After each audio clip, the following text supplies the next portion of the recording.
Alrighty. So we have made some very good discoveries lately,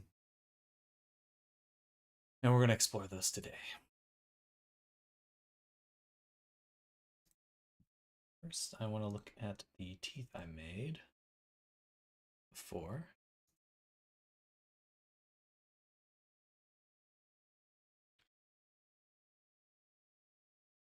Good.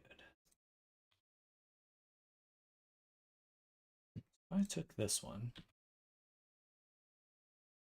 It's all quads. What happens if I put a subdivision on this one? First, let's make a copy. Oh, I'm tired.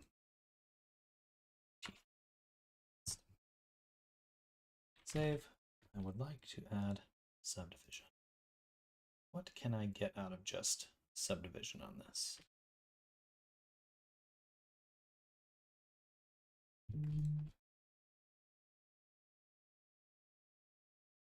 Hello, Thorn. Welcome. Not quite what I want there. But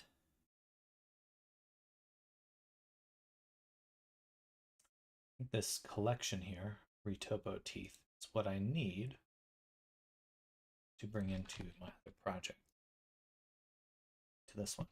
So we have the, say, body here. I'm gonna make a new layer for teeth. And in here, we'll do file, append,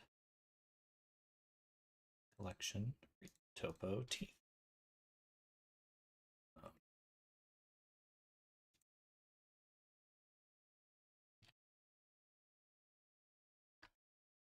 Like that.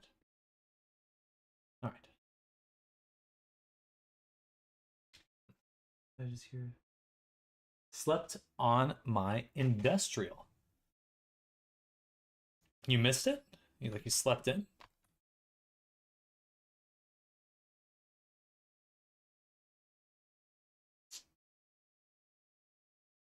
There we go. Cool. So those all have stuff. And dude. Do these have vertex groups? No, just the displays.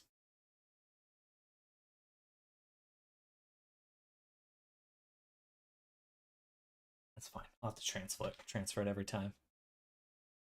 It's a quick change though. Oh no, I got the piercing, but I slept on my freshly pierced ear. That sounds uncomfortable.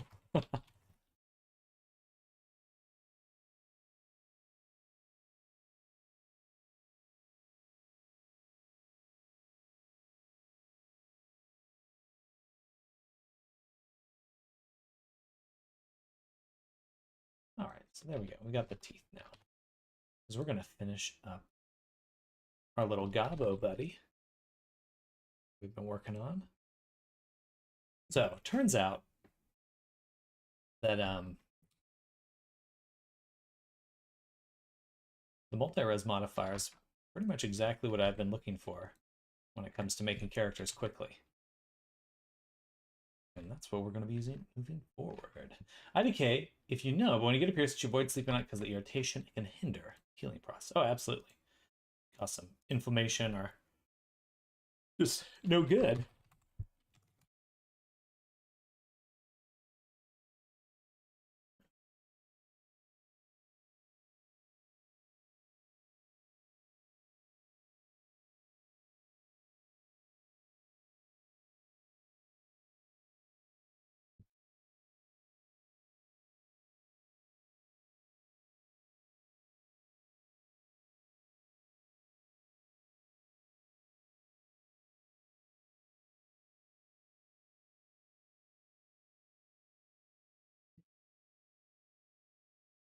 Sounds like an album title. Woke up with a red ear.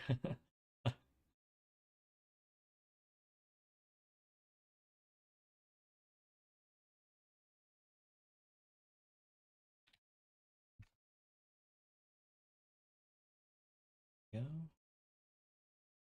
This is 20,000. Still getting triangulated as well.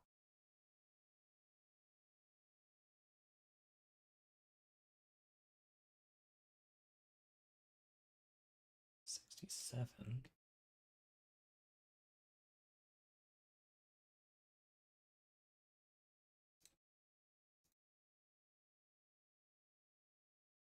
Oh, I'm so tired. Probably going to be a short stream today. Ended up having to drive for like 4 hours today. Not 4 hours, but, well, I mean, I left at 8 and I got back at noon, so. Cover from your brother's wedding, JK. I'm still feeling the need to rest. But I think by tomorrow, I'll probably be fully recovered. And it's funny because apparently I didn't know this, but my brother and his wife, my sister-in-law, both also got very sick. So I was like, I had been like wondering, was it just me? No one else got sick. Then it turns out that they got mega sick as well. So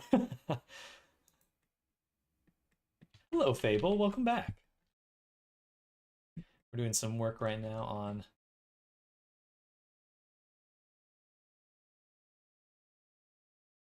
this guy here. I'm gonna make some new teeth for him, I think. Week of isolation after a social gathering. Hey, is that Apergra? Thank you for the follow. Hello, Apergra. Hello, welcome, welcome. I need to move my alerts so they're not. I didn't read that because it was like right on the other text. But thank you for the follow, Apper. Welcome, welcome.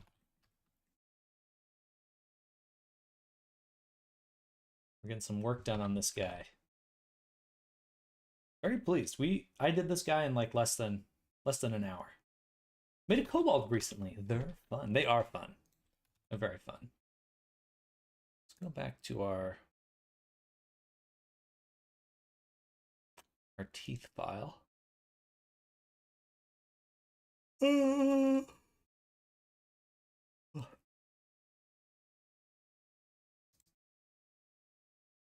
I learned so much at the end of last stream I did. Less than an hour, pretty much. The multi-resolution workflow is the way to go. It's the way to go. And I'm going to be using it so much because, wow, I didn't realize I'd get these good of speed ups. Literally take me a full weekend. Yeah, we got him, we started painting him as well. Let's open this up, turn on the sculpt. So my hope here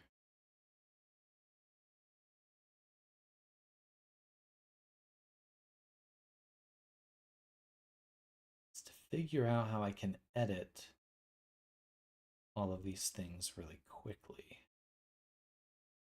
I'm getting the feeling that for the teeth, I'll probably need to create another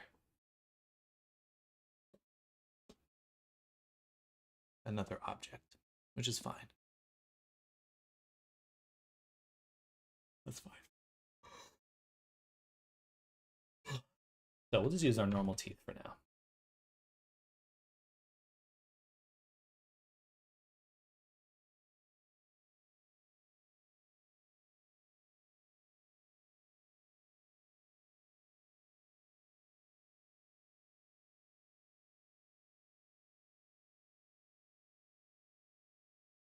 I think multi-resolution just closes the gap between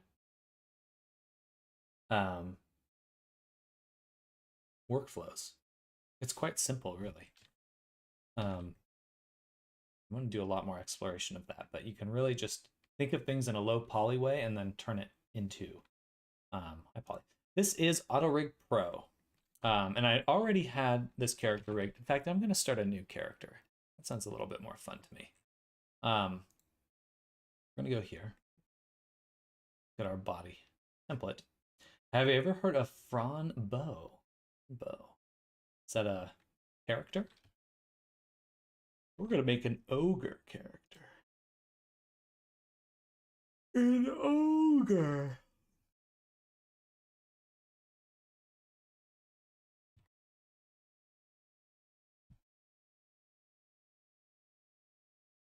I've been using Rigify and it's full of spiders. Rigify is a good starting point, but it just doesn't have the polish. And then exporting things from Rigify are really annoying. AutoRig Pro has these really cool. It has its own FBX export settings, and you can target Unity or Unreal or Godot or any other, and kind of really save a lot of your work. And it knows what you want, knows how to set things up in the way you're looking for. It's a game about a 10-year-old girl who murdered her parents. Sounds familiar. I'm not 100% sure on it, but okay, so this is 6 foot. We want to make the character taller. This is going to be an ogre character. So I'll say something right about there. And then we'll take our character. We'll duplicate our, or we'll apply our rig. Boom. Take the rig itself and say, apply pose as rest pose. Match to rig. She's so me for real, for real. And then reparent it. Armature. Now we have this sizing pretty good. I like where we're at with this sizing. I'm going to apply the mirror. Yes. I'm going to then edit the body so we can give him a gut. He's going to be like a big belly ogre from Warcraft. That's kind of what we're going for.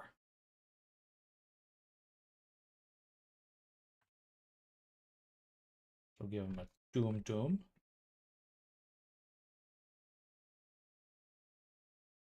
Something like that. Doesn't need to be precise just yet. And also have breast.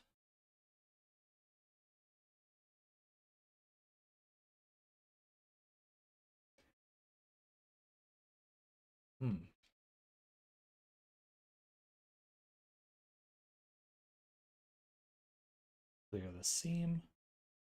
That didn't work because it's not mirrored yet. That's fine. We'll leave it like that.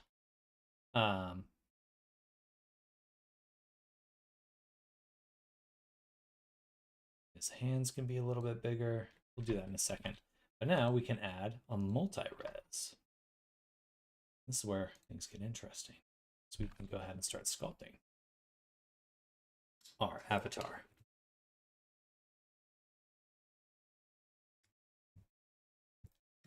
I'm missing Elmon.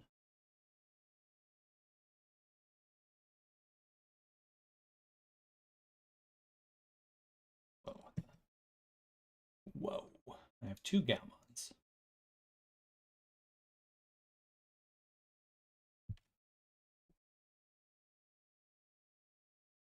There we go.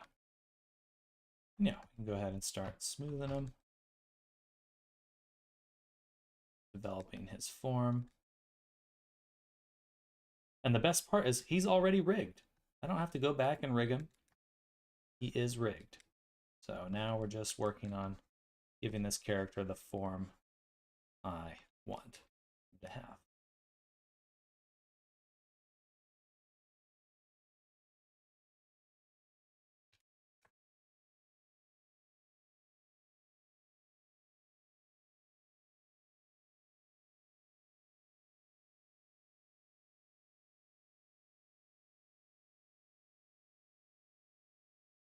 We'll need to make the feet and hands bigger. And we're going to move his gut down a little bit more. That.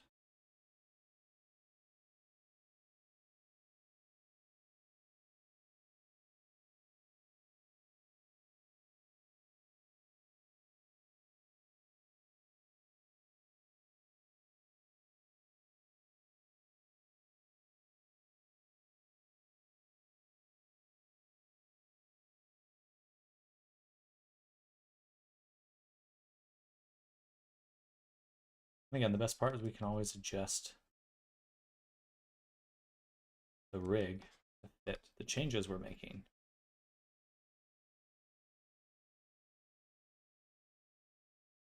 So definitely want to make the hands bigger.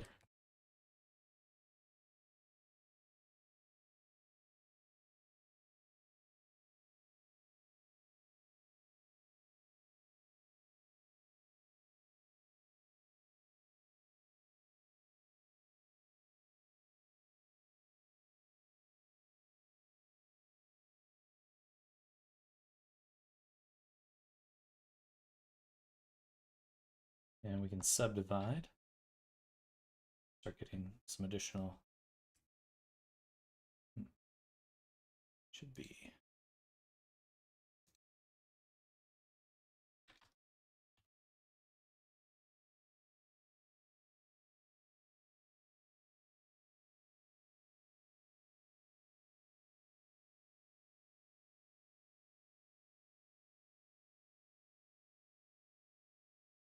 Damn, how do you know I look IRL? I would love to, once I get into the D&D stuff going, to start like people could donate to have their semblance brought in.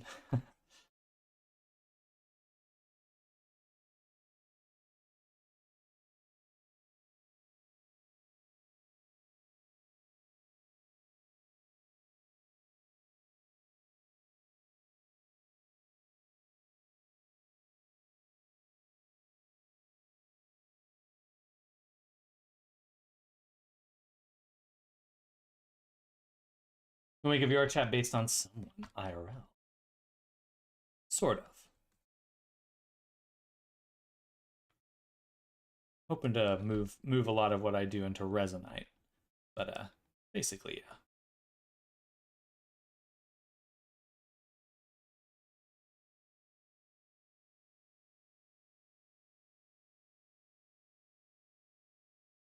Let's look up like an ogre character. Ogre.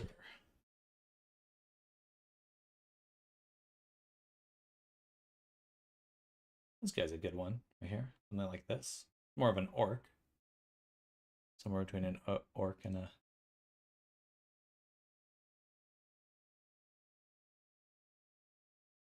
This is kind of what we're going for. Less Shrek.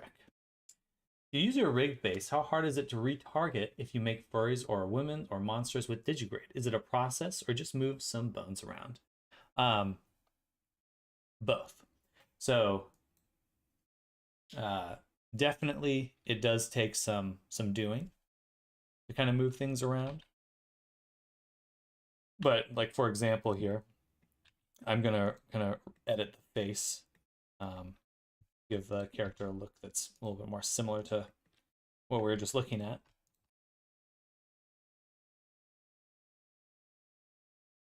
Basically me in the morning without coffee.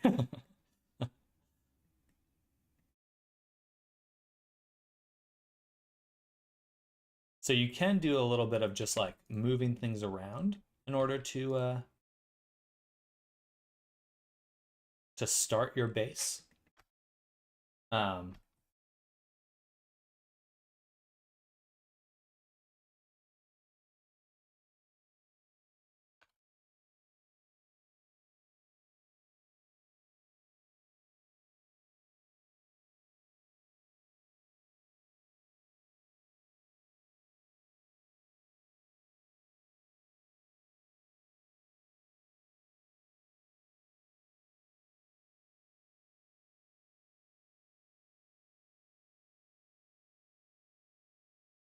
Just a little distracted at the same time, trying to move these things around.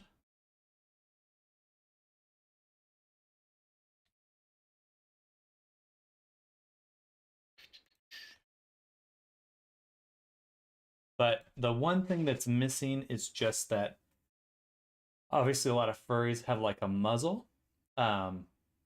So when you're getting to the point where you need to create the facial animations, like the vice seams and things like that, that's going to take a little bit of fine tuning. You can have like a good starting point. Like I have like a base set of animations to at least like know what I need to fill in. But usually there Usually when it gets to making the facial animations, that always requires tweaking on a per character basis, and especially if you're have a humanoid base that you're transferring to a furry. But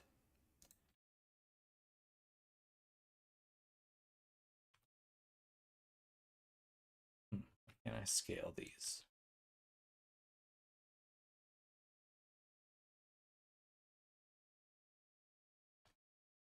Always adjust the bones afterwards.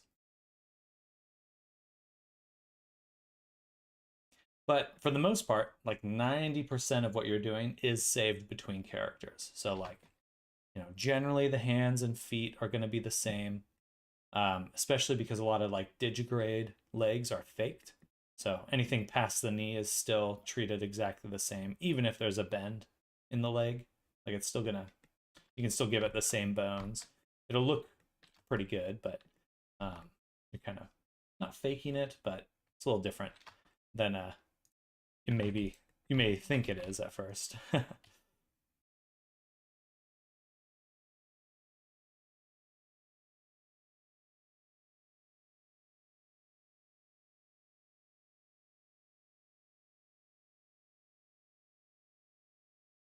Something like that. And then we can take the rig. We can apply the rig, or first duplicate it, apply it, apply, duplicate, and apply our multi-res. And it should. Oh, and then take it and pose. Pose as rest pose. There we go. Awesome. And we can take our legs, scooch them over a little.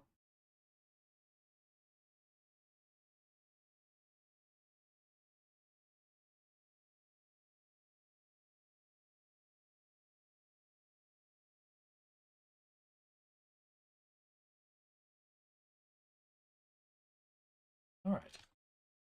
Now we can get back to work. So we got a much better starting point now. Things need to be tweaked, but overall, much nicer point here.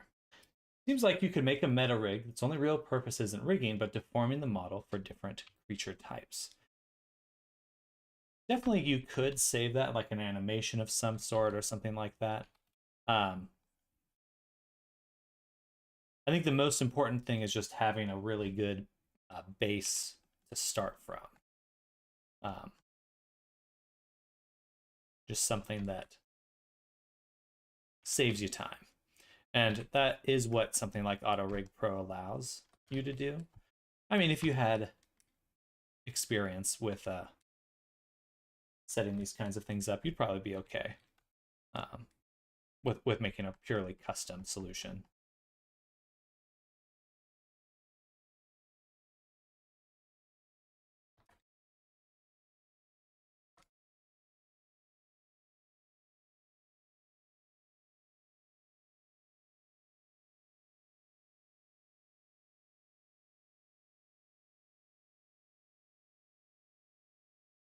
Sorry, I'm a little spacey today. Hopefully what I'm saying makes sense.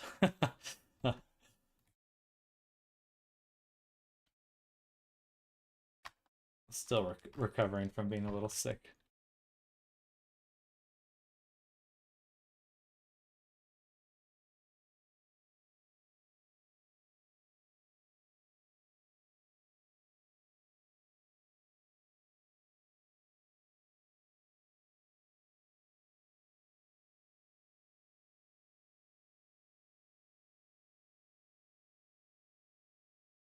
It does. Okay, good. Good. Good.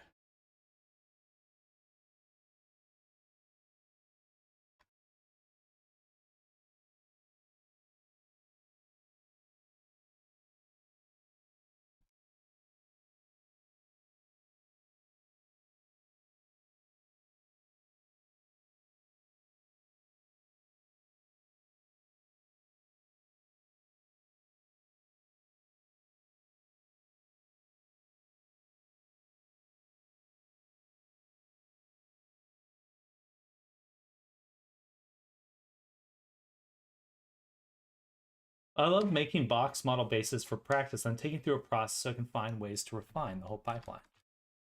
Well, what I've realized doing these multi-res experiments is like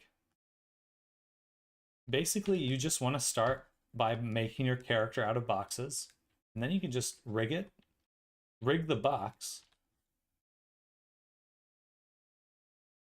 and then and then you do the multi-res and you're good to go. Oh, no, then you rig and UV map and then you do the sculpting. It feels a little bit backwards compared to how I've been doing it, but I think that's basically what it's going to be moving forward, because the multi-res allows you to make your high poly and shape this like the box or subdivision base you've started like just as you go. And that's just so useful.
Chunkier.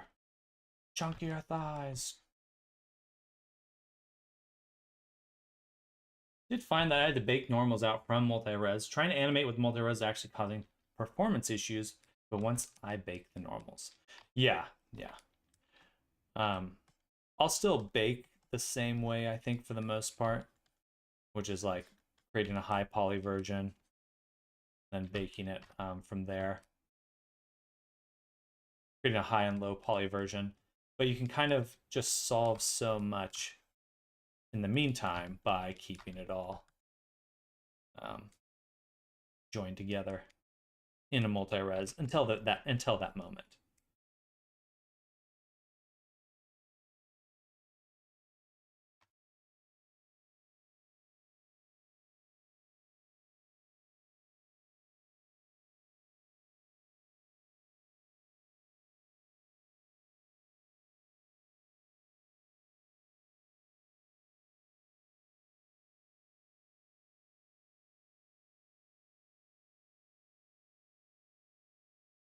Did find that a bit, yeah. Thank you. No, absolutely no problem. And yeah, I think my my whole workflow changed in the last few days, or evolved. And multi-res is going to be such a huge part of it moving forward. It's just going to let me do so many things so fast. Hello, Nammers. Welcome. How you doing?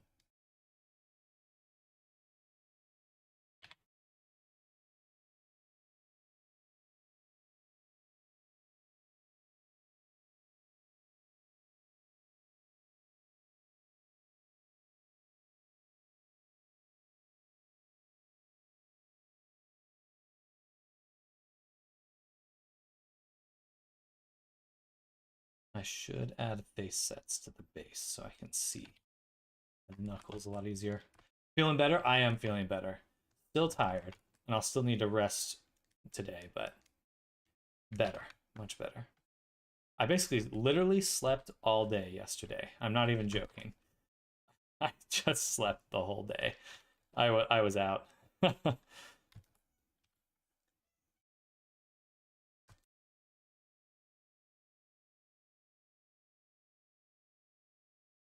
But it did turn out that I was not the only one that got sick. My brother and my sister-in-law, his wife, uh, also got really sick, which I feel bad about. Must have really needed it. I think so. I think so. I kept going up. It's like, oh, I got stuff to do. I should get up. And then I was like, I just won't even be able to do anything. I'll literally just sit in front of my computer doing nothing if I get up right now.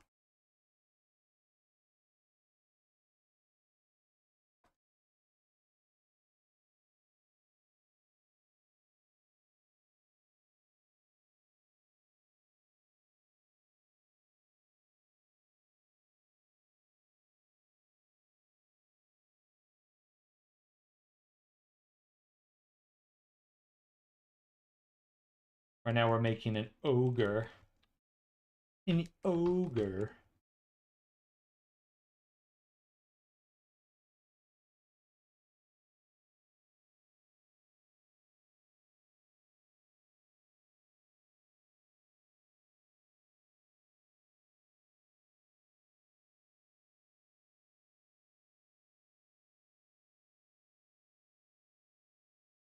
Ogre first. Actually, we already made pretty good progress on the goblin. As I found I in the in that difficulty trying to figure out how to do the AI stuff, I stumbled upon a workflow that works a lot better for just my standard workflow. So here's the goblin, and we actually did already get him into substance baking, but basically it comes down to multi-res, baking. It's really good, because the multi-res allows you to sculpt your low poly the same time you're making your high poly. So you basically can do all this low poly work first, then make your high poly version, and everything's ready to go once you have your high poly version. It's like you did all the hard stuff in the simplest way possible. It's really cool. I'm quite excited about it because I think I'm going to be able to work really, really quick. Yeah, it's awesome. I'll probably make a YouTube video going over how I did it, how I do it, because it's great. It's honestly like the simplest way I've worked yet. There are some weird workflows. There are some things about how to fix certain things that I wouldn't have been able to do the first. Did not know that did it clean enough to be usable that way around. I don't use the multi-res for baking, just to have a really good starting point for all my work and making sure that my bake it's set up for the best baking. But yeah, I did this guy in like an hour. And yeah, we just started our little ogre as well, or not so little ogre. We're gonna keep we're gonna be making this guy look pretty cool. I think we'll give him some tusks and stuff.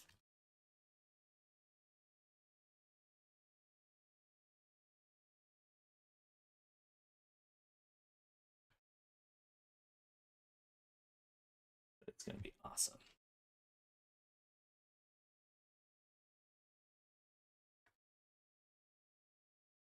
But I'm super stoked because I think like the AI stuff can still help, but honestly, what I figured out this way seems way more useful just in every direction I go, whether or not I'm using AI or not. An hour is super good. Yes, I think so. And if I get like anthro bases and stuff too, be able to push some of my even just my main work, my usual commission work.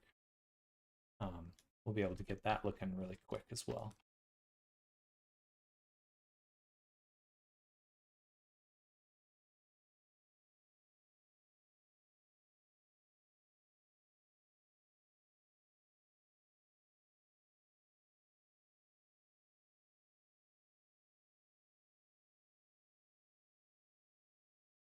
Anyway, I hope you've been having a good few days. I hope everyone's been having a good few days. Sorry to be so away from the stream.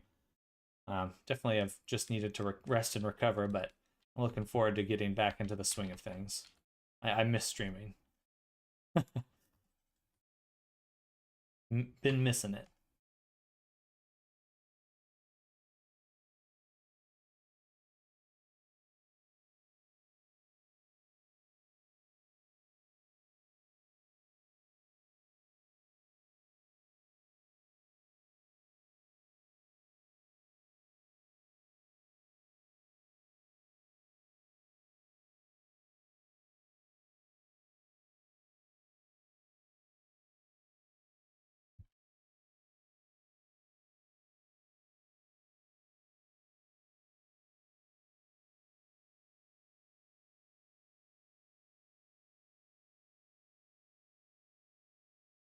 Some graphical glitches with the multi-res every now and then. I'll have to adjust this. Okay.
So the Ogre Star is just a retopologized character base you made. He started from my standard little body template right here, this guy. So I just I'm using the rig to change the proportions, bake it in that new proportions, both the rig and the mesh, and then I use the multi-res to start adding detail. But it's great because the character is already UV mapped, character is already rigged. Like if I bring back the rig right now, some of the pieces are a little under the flesh, but if we go in here, you can see that character is still rigged. You know, it needs some adjustments, but now, like, I mean, how much time does that save me? That saves me just a ridiculous amount of time. Yeah, it's pretty hard to fathom, and I'm still kind of wrapping my mind around it because, like, holy shit, it's gonna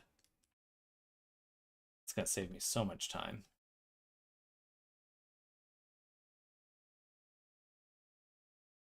That's so cool. What the fuck? I really didn't know you could do it this way around. Me neither. I think I tried it in the past because I always heard people go like, oh, like, you know, you can work like your low poly, but work with your high poly with multi-res. And I bet this is probably a pretty standard workflow for like video game companies. But it totally, like, if you don't know it, you don't know it. And so it's like I just didn't even think of it. And but it really makes sense once you think about it. It's like because the best retopology in my mind is like when you can simplify down the mesh to making the character made out of boxes, like you just the simplest box modeling. So then you can actually start there, right? Like, oh, I want to make a dragon. Well, you model a really simple dragon out of all boxes, right? And then you just slap a multi-res on it, subdivide, sculpt a little, get everything positioned again, subdivide again through the multi-res, and just keep sculpting. But that way you can rig the character in the simplest possible configuration, just box modeling. You can unwrap it in the simplest possible configuration when it's just a box. And it's like I feel like that's actually way more approachable than how I've been doing it in the past.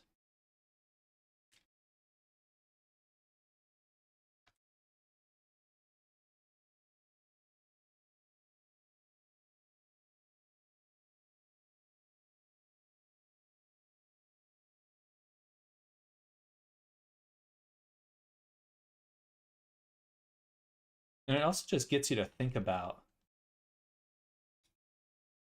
like that thought process is so useful. Like, oh, I can approach so many different characters and projects like that. You just, you know, do the rigging and UV mapping in such an approachable spot before the mesh gets super complicated. Before I have to deal with like rigging a bunch of vertices. It's like just do everything in the simplest way. Test it in the simplest way, and then when you need to refine, that's when you bake the multi-res, and then you can refine after that. If you need to, you may not even need to.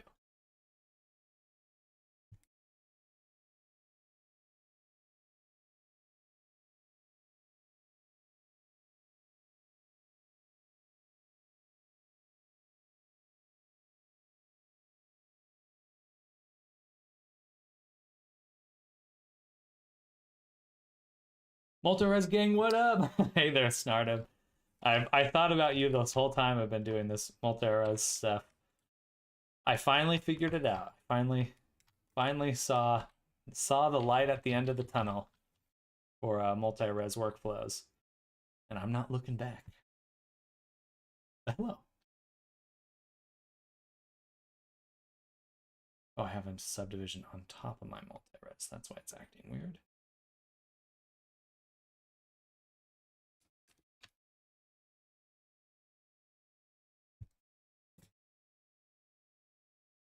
Hmm.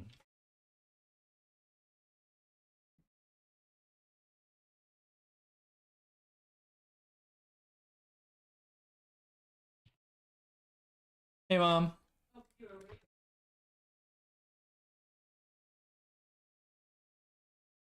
No, I'm streaming now.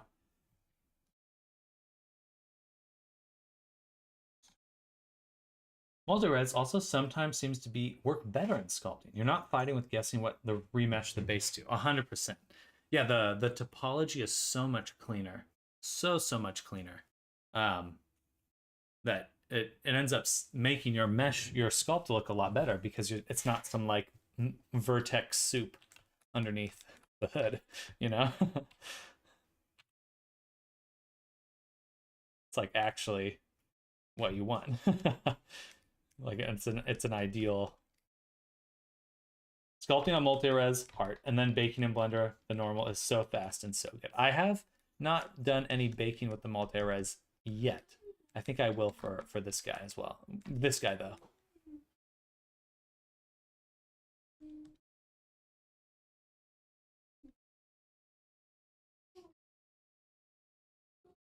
No need to set it up, just hit the bake from multi-res. The best around. I want to make his head really small and kind of pointy.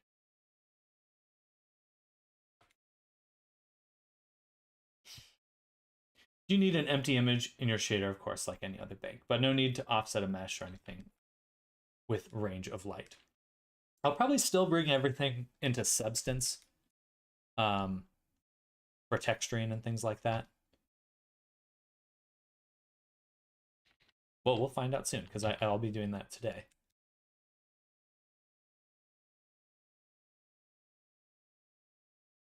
For this guy, at least. And yeah, but now we're within 2 days, we'll have a fully rigged orc and goblin and probably have them textured too.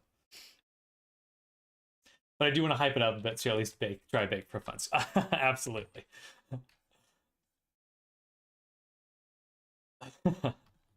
I'll be sure to now.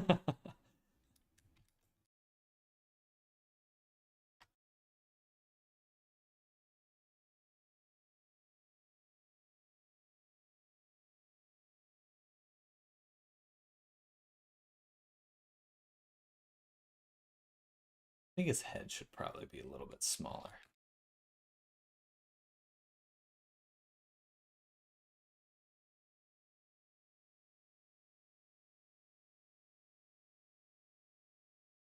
I want his gut to be bigger though.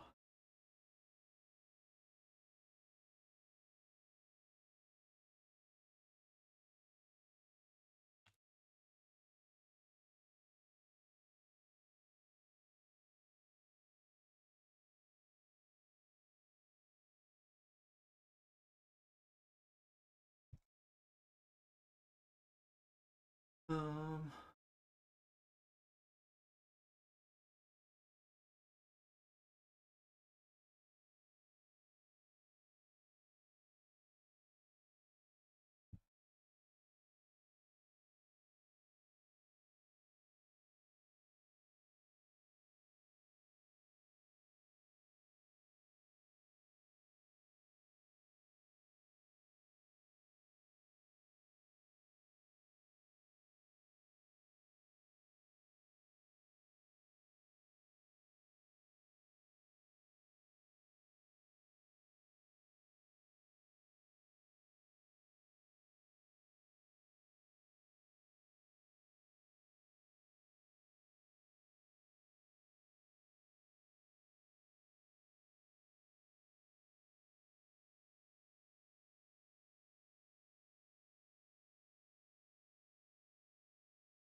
the mouth.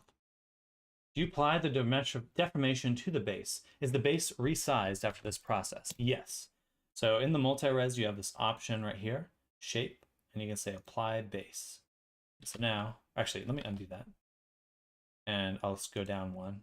So you see as I jump down a level, it puts it there. But if I apply the base, then when I go back down, everything's roughly as it should be, though. This is the version I'll put in the game right here. And then everything else past this point will be 63,000. I think that's perfect. Any reason to be sculpting them naked? I'll be doing the clothing separately on top of them. Because I figure since I'm doing this method, I'm just going to be selling these as VR chat avatars as well. Like if people want to be doing D&D in VR or any sort of TTRPG, I'll be there to support it.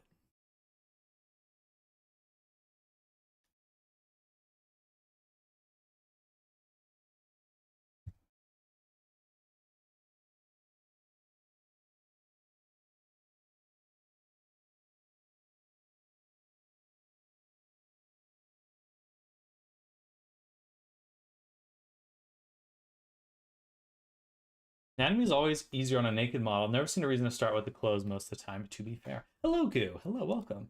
Hope you had a great time at the wedding. I did. Still recovering from being sick, but other than that, it went quite well. It was very good. Good to hang out with everyone. Good to see a lot of family and friends. It doesn't really get much better than that. And I hope you all had a great time in the meantime.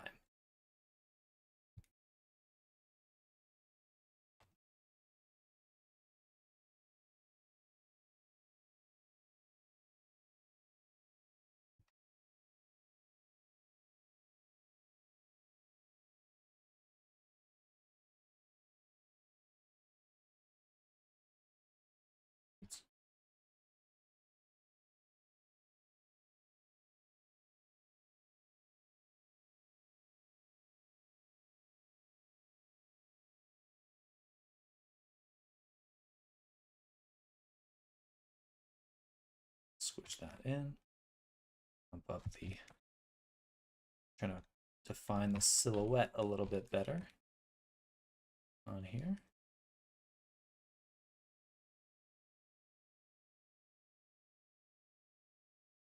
I'm actually going to go to matte cap. A little bit nicer.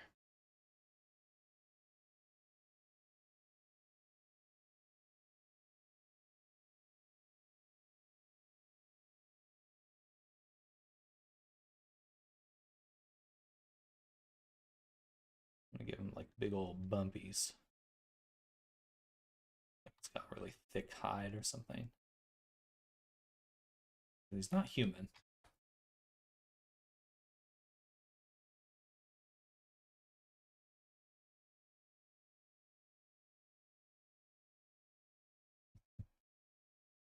You know, Resonite has support for character texture scrolling, like for how low poly character faces and things like that. I think you could set up a system to swap textures, and I know you can layer them. I think it is possible. They have a lot of texture, like the flow stuff, the flux, the logic stuff in Resonite. I am pretty sure you can control aspects of the shader, and you can even layer textures and drive a texture in a shader. So it should be possible, but I haven't tried it myself.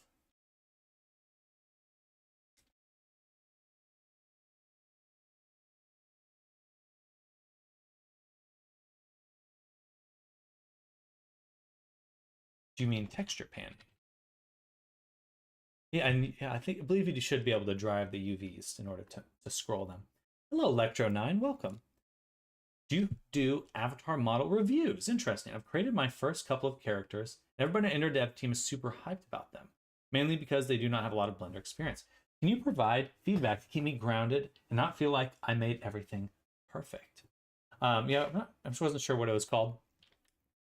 I'm definitely down to provide some feedback. Yeah, if you want to post it in my Discord, if you just do !Discord, you can get the link there, and I'll take a look in a second.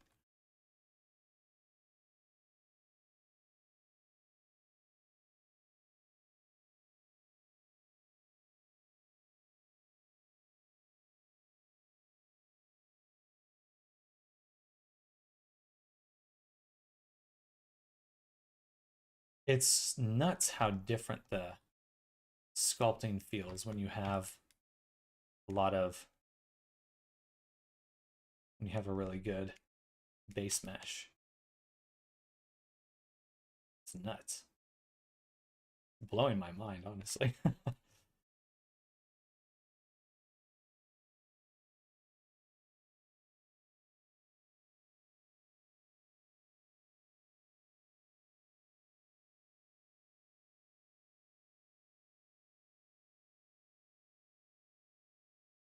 It's not quite how anatomy works, but I'm okay with that.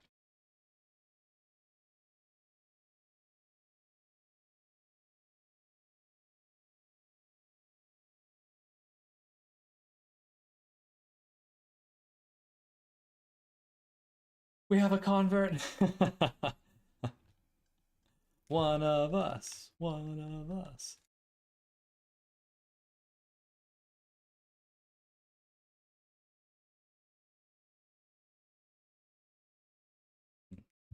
Do I have something enabled on the normals?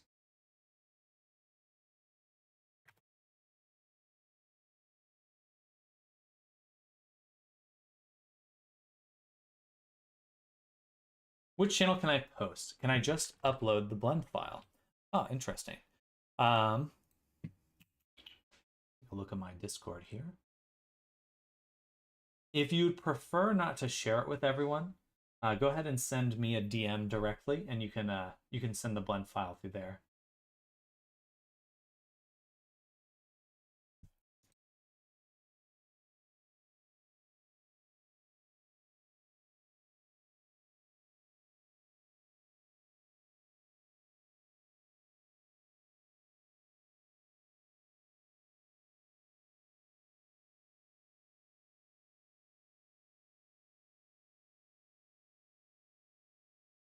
A little bit more of a groin.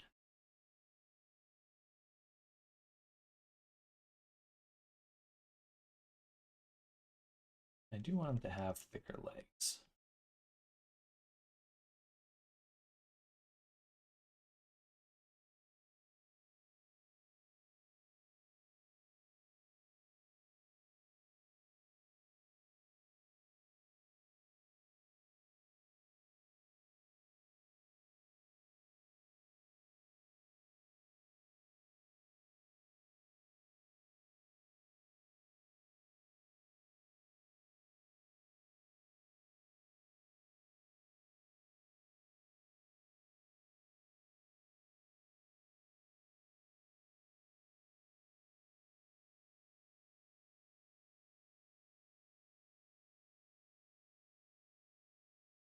Cool.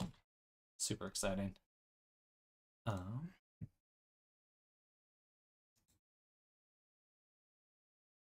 you should be able to find me through my Discord and then just send me a message. Let's see. It may not do that for you. Might prevent you messaging me. I'll send you a friend request. If you don't mind sharing the Blender file, you're welcome to post it directly in the Discord channel, but I figure that's not what you're looking to do.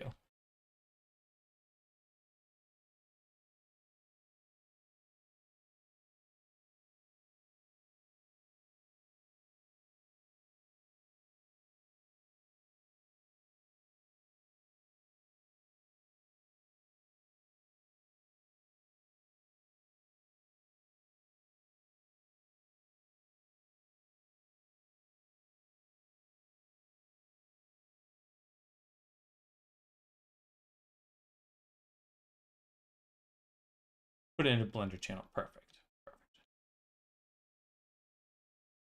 Well, he's looking good. And then Nammers, or some who made a club? Was it Nammers or Arctic that made a club? I'll show you how I would approach making a club with this multi-res workflow now, because I think you can basically just work like you're making a low poly model, get to sculpt a little bit. You get the best of both worlds. It's so cool. Super, super cool. But Blender channel, don't see anything in there just yet.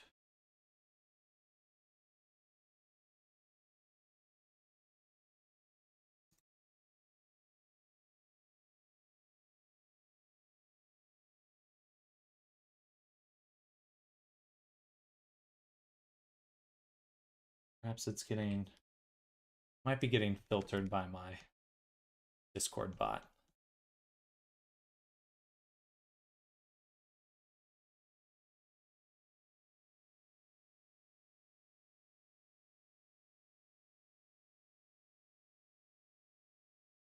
Let's pinch these.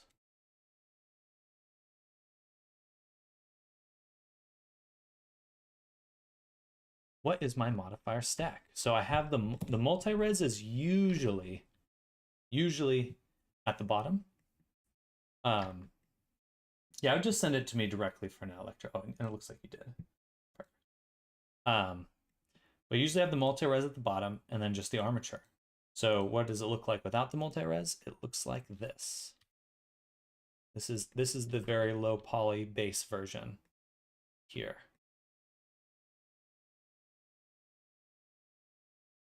Which is so cool because by working with the multi-res, you basically also get, like, this is so close to being Quest compatible, which is insane. And it'd be really easy to dissolve a lot, especially the fingers and hands and stuff. Dissolve it down to something that would be under 10,000. But it's really just those. All right, looks like you sent it to me.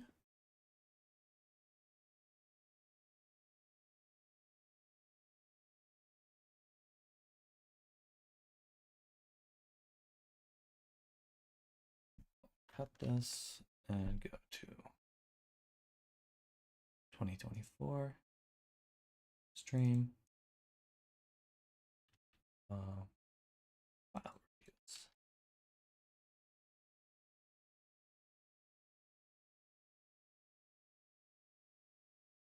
And I'm assuming this is safe for work, but I am just going to double check.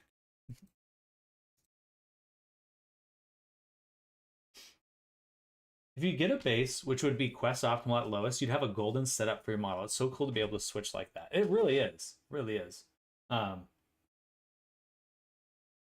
lot of what I've been thinking about when I make a tutorial is just going to be the discussion of the relationship between a square and a circle. Because I really feel like if you can make your model out of just quads and squares in the simplest way, in the simplest possible way, and you use the multi-res version, then you have the perfect model. Like, that actually is the perfect starting point. It's nuts. All right, everything looks good. So yeah, let's double check.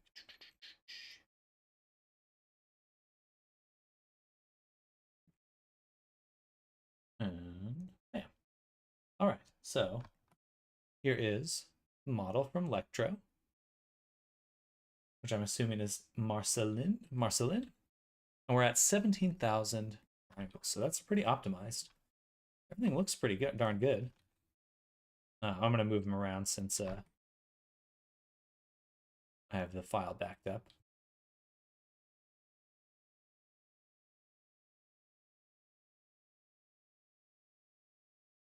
That looks good.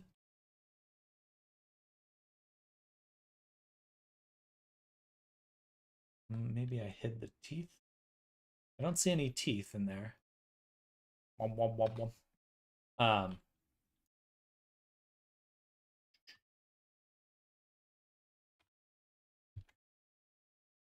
I would say that for your model right here, this pinch, probably don't want it pinched that much. You could even probably just take the model, move it forward, or kind of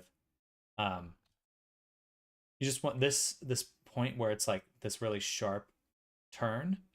That you'd probably want to avoid. What might work out really well, just a quick and easy fix, is sculpt mode with your, I have to make sure the character is in a T-pose. So we'll say rest position. Go to sculpt mode, and perhaps the slide relax tool will work for this. Oops.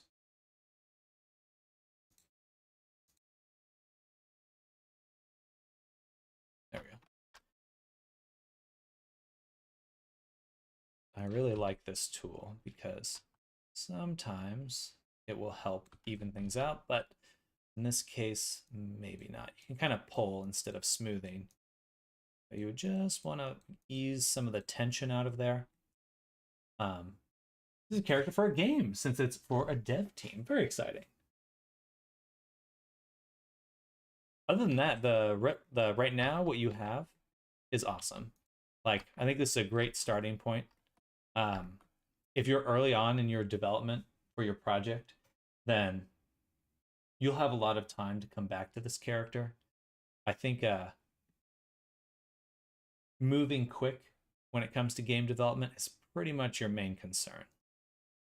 You could spend a long time trying to make a model perfect, but actually, so for your mesh right here, these kinds of loops, that's a little tough. I like that you did your best to mitigate it from looping too much or getting like a spiral, but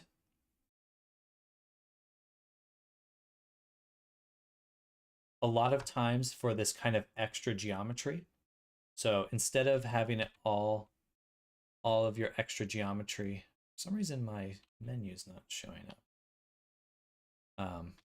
Well, I'll just do this.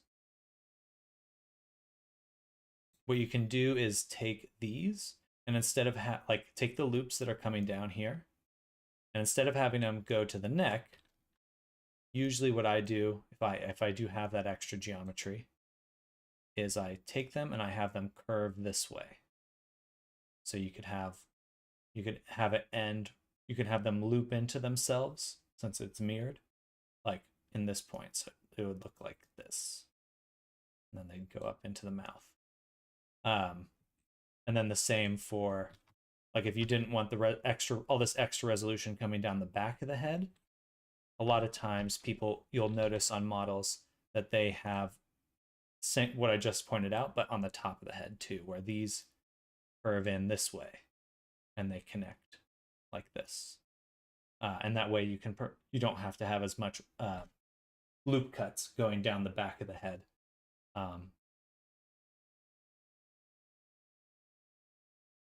And then for your muzzle here, right now you have this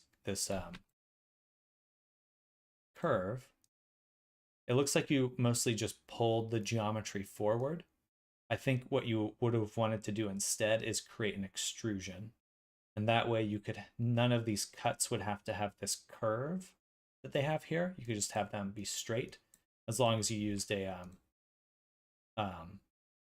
extrusion to really give it that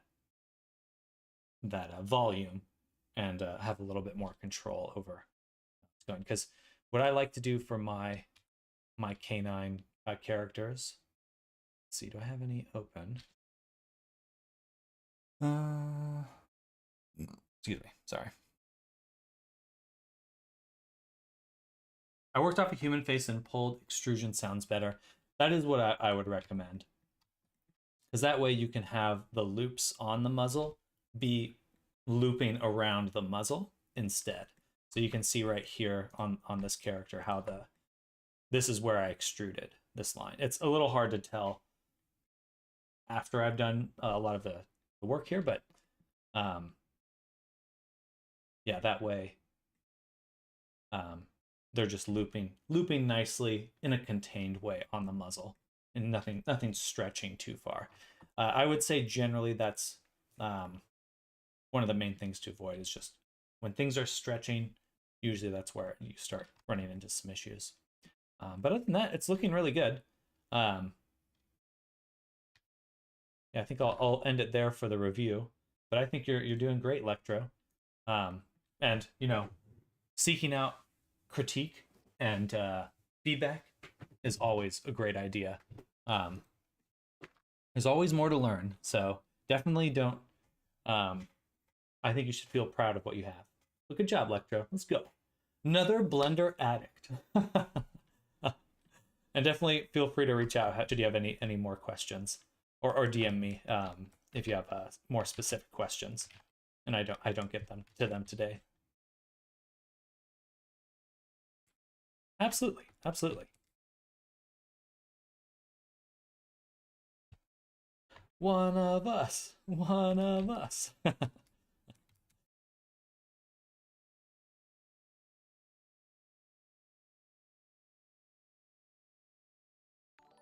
Hey, a subscription from Namers. Thank you, Namers.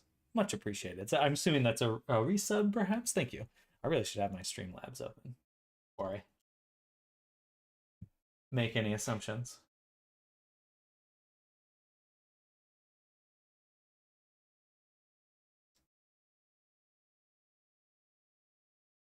Yes, a 4-month resub. Thank you. Thank you so much. You're awesome, Namers. Awesome possum.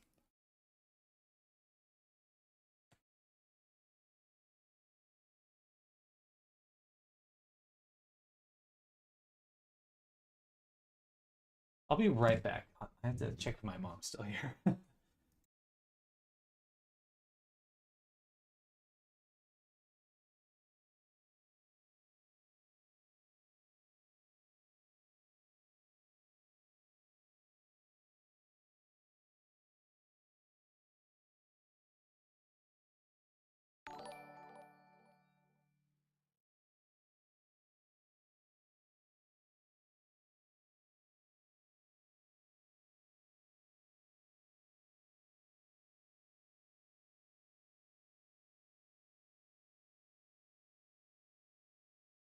Heck yeah, Namers.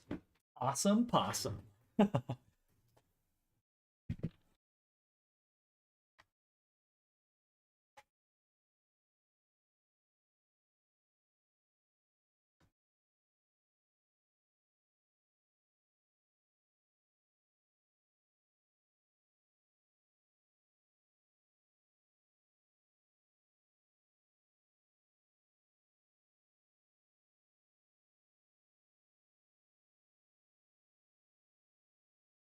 Left a small trip for your troubles. Oh, I missed it. Oh, man, I must have just walked away. Lectro, $20. Thank you, Lectro. Super appreciated. Thanks for the quick replies and feedback. Absolutely. My pleasure. It's good to see someone getting into Blender and figuring out the stuff. I like it. I like it. I'm happy to help. More people for the cause, the Blender cause. But thank you again for the donation. Super appreciate it. It's been very rewarding doing being streaming and meeting more people that love the same things I do.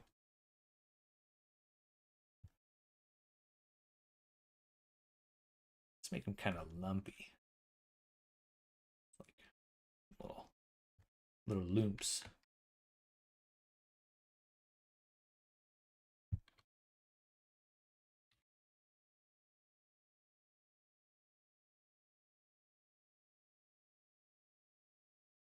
Oops.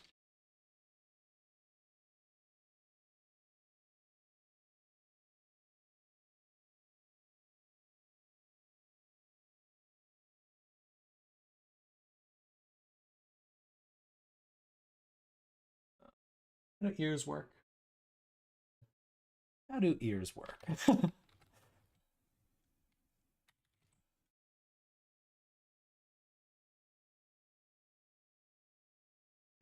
I redid my rigs when moving from 3.6 to 4, then relearned the flow for animation retargeting plus game rig tools. You have a nice game rig with all of it.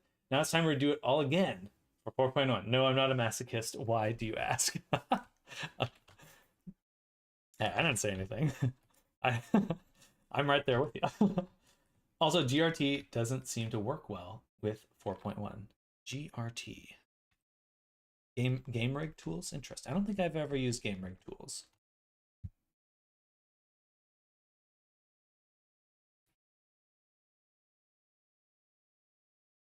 I'll cut the middleman and go for a Rigify only workflow if I can get it to work. Someone was asking me about that on YouTube recently, and I was a little unsure what to recommend when it came to like the Unity to Unity Blender Rigify workflow. seems a little difficult.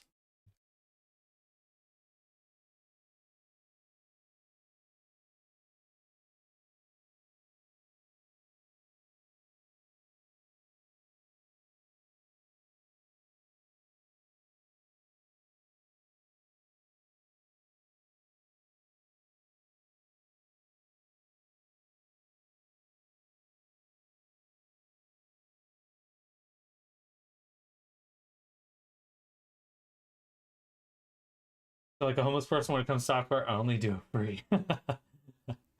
How can you tell what with Blender statistics if you are in the limit of the VR chat poly count? Is it the triangle stats? I've always wondered how to calculate that. You are 100% on the money. So yeah, I have the stats open. So triangles right here is your main the main metric.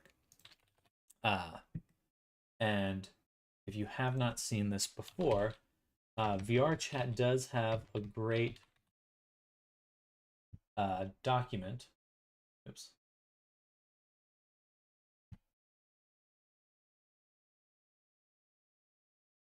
Here, you've probably seen this, but just in case, I'll go ahead and link this. But this is their ranking system, and it gives a really great breakdown of exactly what to expect.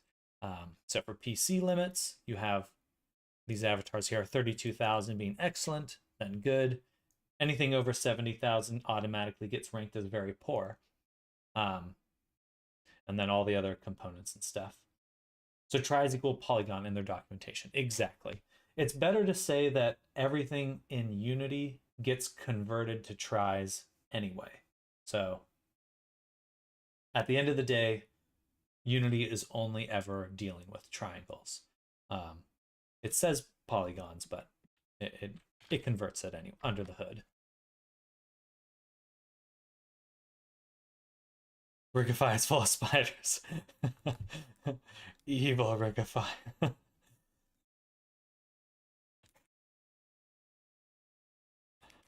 I personally struggled quite a bit with Rigify, so that's why I went to their Autorig Pro. But I am a little biased, so I won't. I'm not gonna. I see people do great things with Rigify. It's just not something I'm a fan of. Put it that way.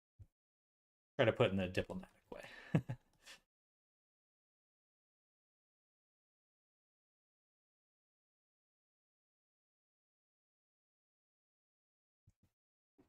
Autorig Pro is my overlord. Oh. Because it's free. I mean, it does seem that you can create custom rigs super fast, which I always like. We're gonna edit the reference bones. Get the shoulders up here.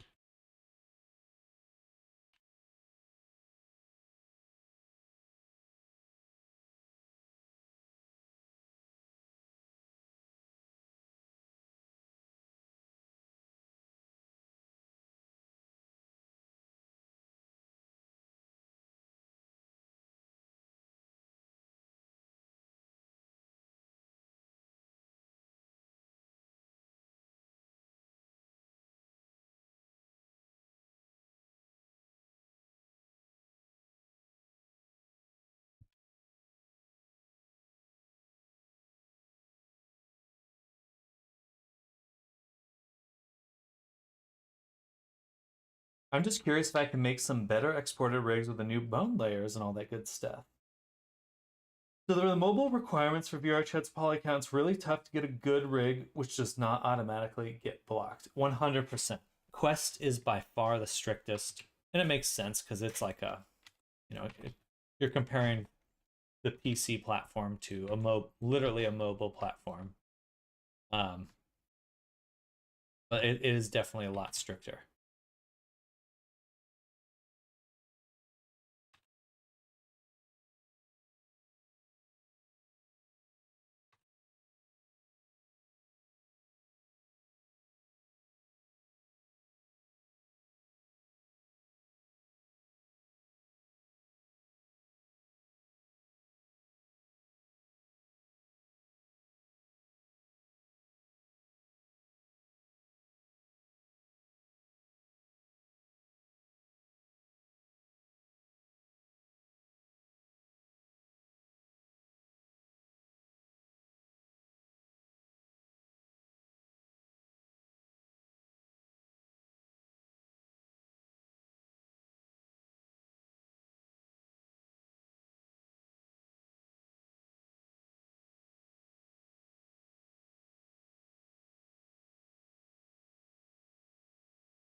Hello, Kibar. Welcome. Welcome, welcome. We're working on this ogre right now.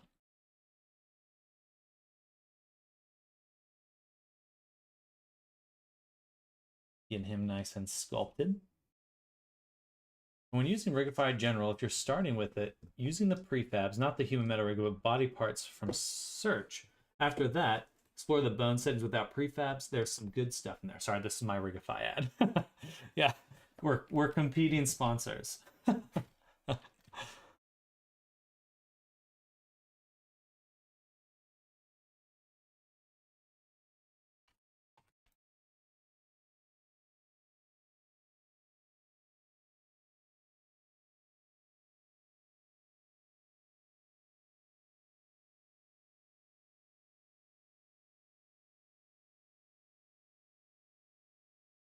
I think that arm span's probably okay. Kind of like that his hands feel a little bit smaller than you might expect compared to his body. All right, that looks good. Hello, Kabar. Hope you're having a great day. I've been gone for a little bit. I had a wedding I attended, my brother's wedding, and just been recovering ever since.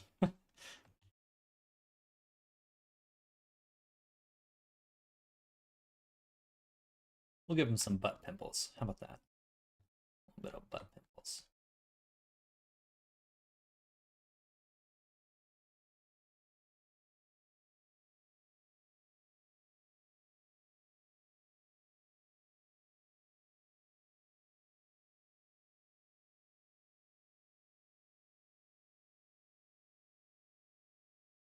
What everyone came by the stream for today. Watch me get some pimples on that butt.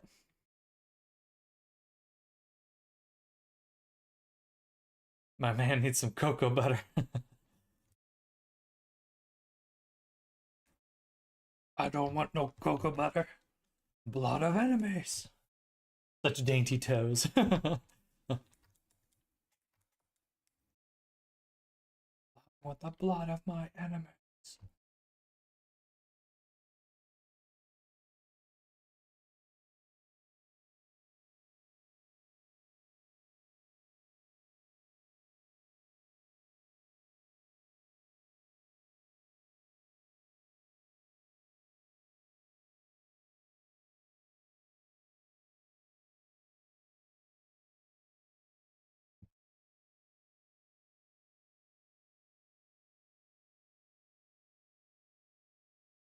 I'm here for the part where you rig his flesh points.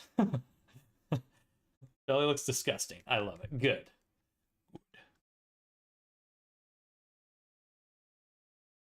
I wanted to make him look a little bit more ogreish. Not quite sure how we'll get there, but we're trying.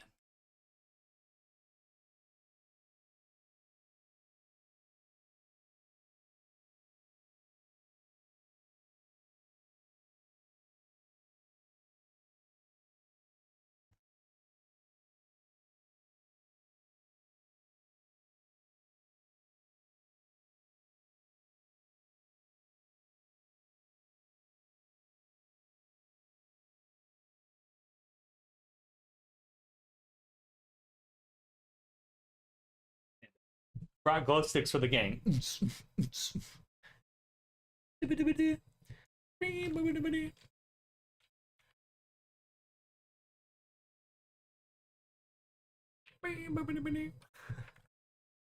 Maybe some warts on his face, warhog like. Oh, I like that. I do want to give him some big toothy tusks. Or at least some like big teeth. Ooh, scar tissue. I like that. Let's do some warts. Let's go in there and give him some warts. Oh, yeah, looks like that. Pock marks.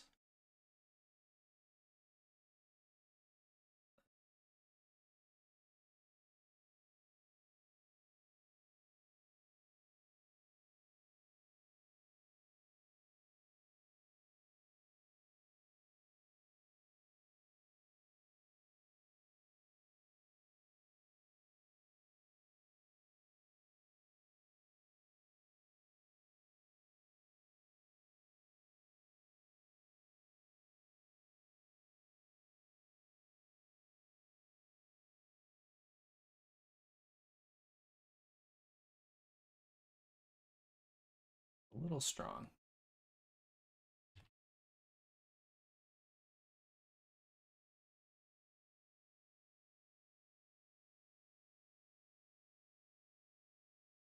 Let's hit that subdivide one more time. Ooh, lagging. The lagging wagon.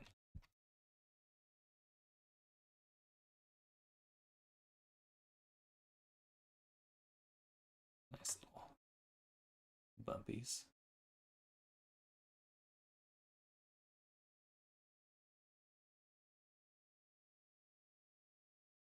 That's the really, like, just the absolute coolest part about this multi-res workflow is how quick you can get to the details. Like, man, this is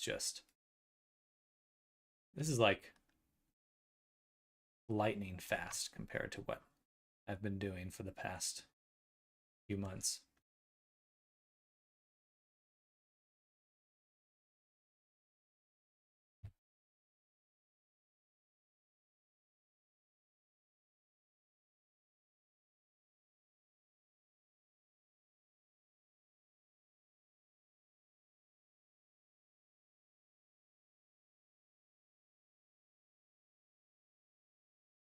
Need to get some nice skin texture brushes so I can do like a lot more these blemishes and things.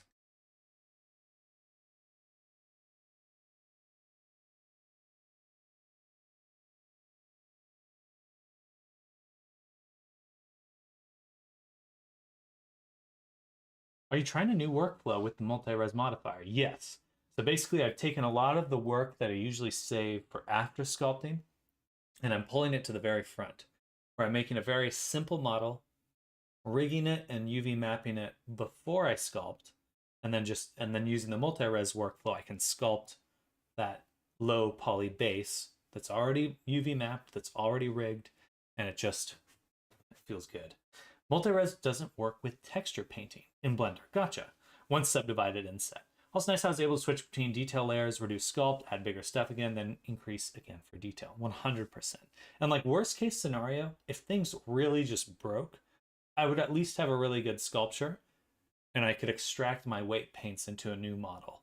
Like I think everything's like those are the kinds of opportunities I wouldn't have had and been aware of in the past. Like, oh, I can pretty much say if like something broke and I couldn't move forward with this workflow, it's like I can always fall back to my older methods, which is cool.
Like I never actually would have been able to get this much detail in a remesh workflow. Remeshing just isn't capable of doing that.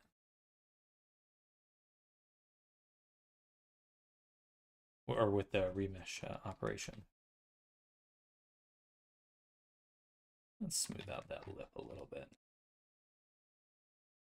Okay, I can't focus on the face too much. There's still more details we need to add on the rest of his body. Let's try to imply something like stretch marks, perhaps.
Texture paint not working in multi-res. Maybe pointier ears. He looks like someone's uncle no one likes to talk about. He definitely looks very human right now. I think if we get him some, yeah, we need to make him look a little more inhuman.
Just very different model from your normal stuff. Yeah, we're making some fantasy characters.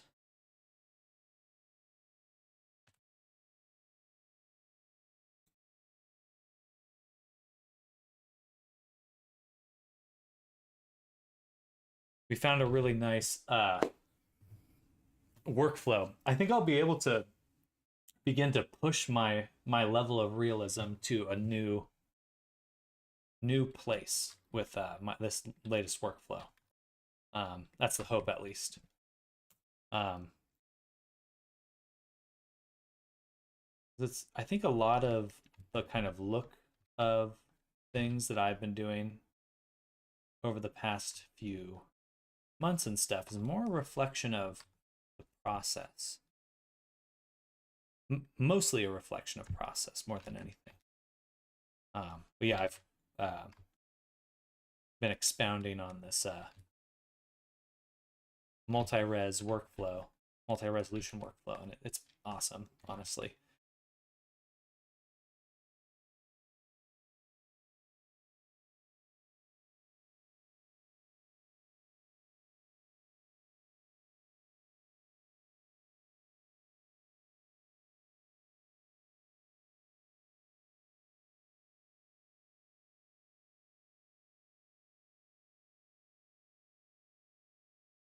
Have you not been doing high to low? So in what I'm doing here is using a multi-res. So the base model is this here, this rather simple low poly version, which is only 15, let's say 16,000 triangles. But the cool thing is it's already rigged and it's already UV mapped. So by using the multi-res modifier, I can reshape my character and or recreate use a base to very quickly create a new variation of that base and give it all this detail. So it just has been working really, really well for me. I already made a goblin character with the same workflow, and now I'm working on this ogre guy. I think the issue with texture paint is because I'm using UDIMs. Ah, interesting.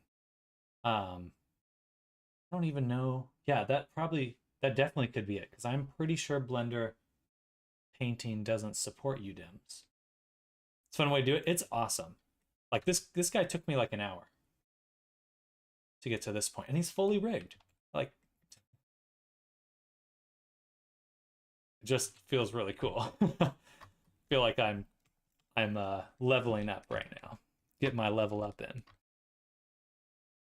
Well, sort of. Now we're gonna sculpt some ogre butt. Doesn't feel as fun, but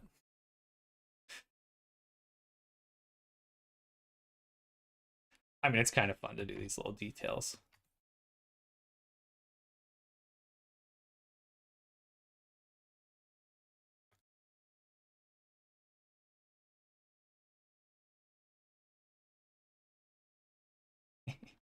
Butt pimples.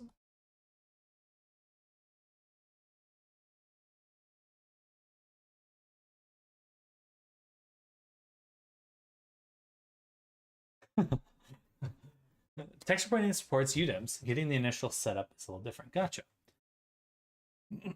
Are those characters also for the D&D Resonite stuff? Exactly, Electro. I had been really hoping to incorporate a AI workflow with what I was doing, but I was just really struggling last time I was trying it. It just wasn't quite getting me the results I wanted, but it led me to figuring out that this. I was like, well, what if I use multi-res for the AI stuff? And it's like, that didn't quite work the way I expected it to, but it made me realize it's like, why? I can just use my standard workflows for all this, and like it'll work nicely.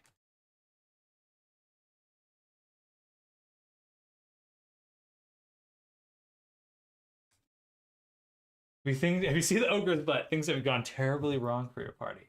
Well, let's just say the bard's taking one for the team.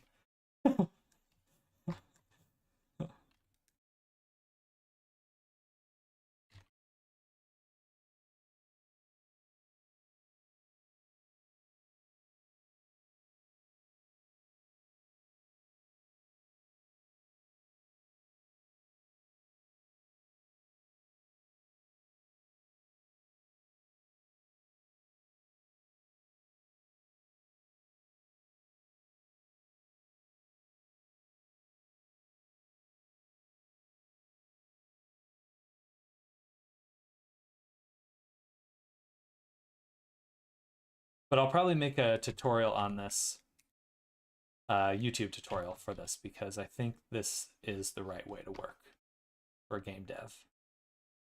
Generally, just think it's the easiest way, because like no matter what, I will be using this kind of stuff for all of my characters moving forward.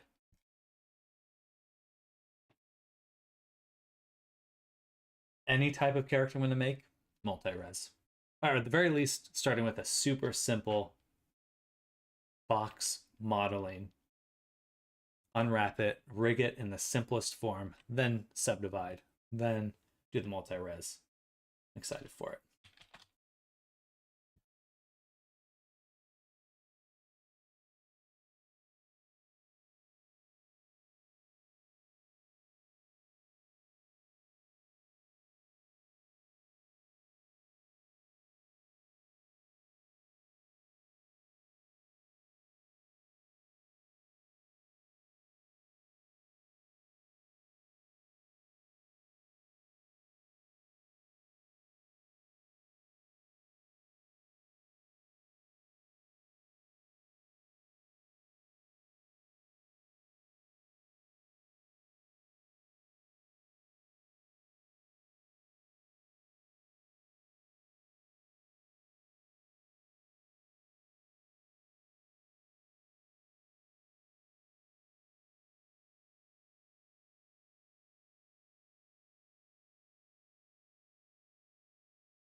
All right, need some sleep now. Keep it up, guys, so I can steal your tricks from the VODs. Sounds good, Electro.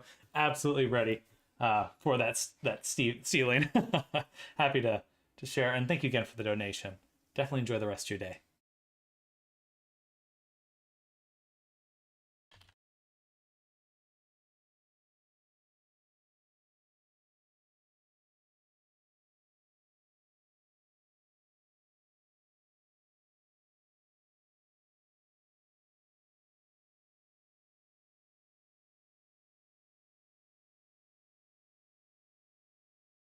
Oops.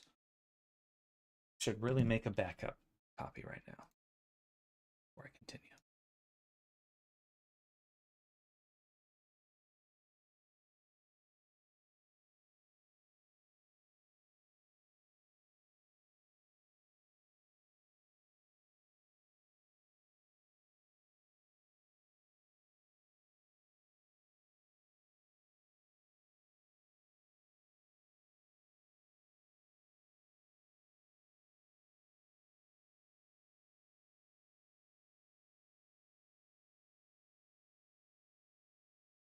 But what I'm excited most about is like, I really do think I'll just be able to sell a lot of these characters very directly. Like with the AI ones, I was like, people might not really enjoy those if I sell them. In fact, I might even face some backlash. But I know that I'm actually just quite proud of these ones. So like the AI stuff will definitely feels more like a placeholder than it does like an actual piece of art.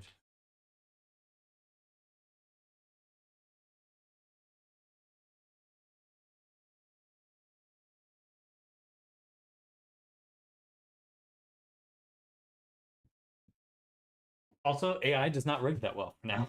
It's true. And with this workflow, I'll have better things for it to rig than just this.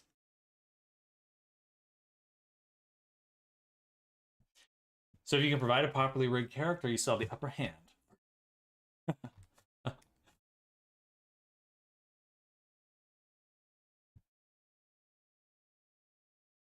For now. Ooh, I have to watch out for that.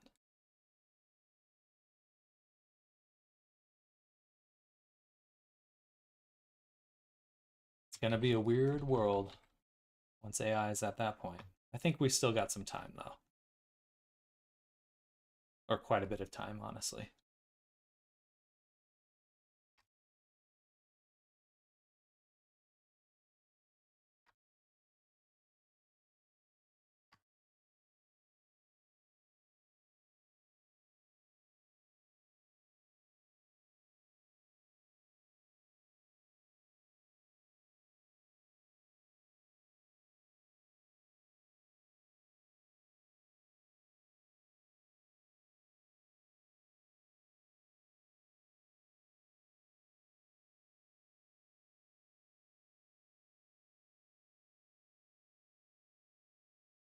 Needs more to be like it's like I don't know, scars or something.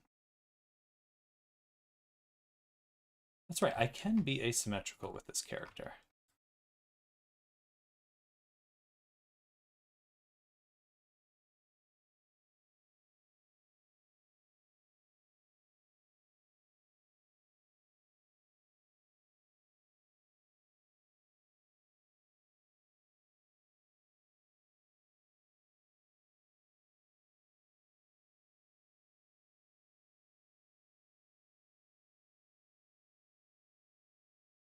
It's a little off.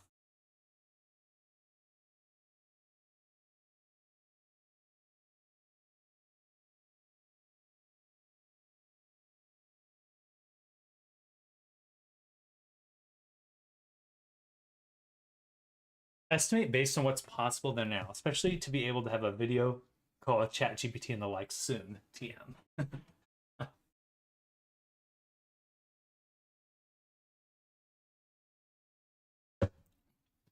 Using AI for like NPC stuff is super intriguing.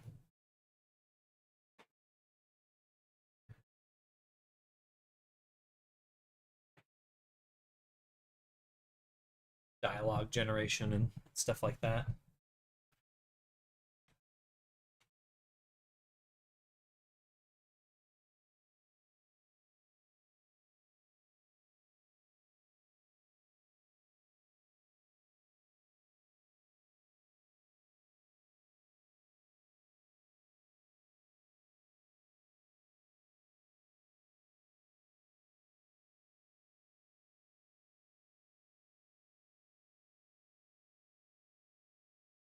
That'd be fun to make a chat GPT with Mr. Ed front end. He provides tech support and horse jokes.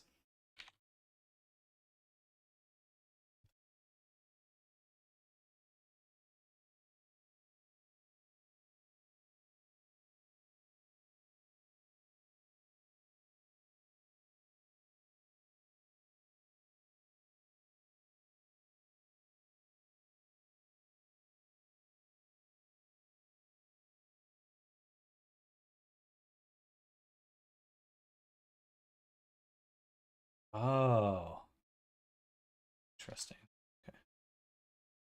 Where's my smooth? So this also, this better be getting smooth by pen pressure. I actually don't want smooth to be controlled by pen pressure.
What's cool too is I could save certain pieces of this as a displacement map and then apply that displacement map to a new sculpt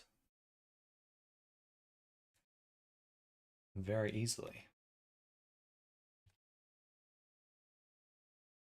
And looks a little lumpy.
All right, I think that's pretty good. Let's just finish up the feet and legs, and then we'll start baking.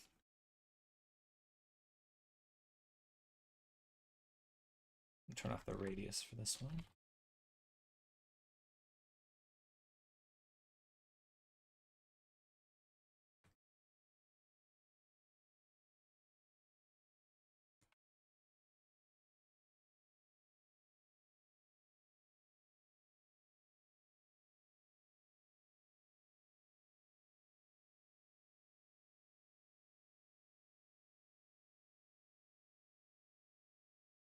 Little toes. Little toesy woesies.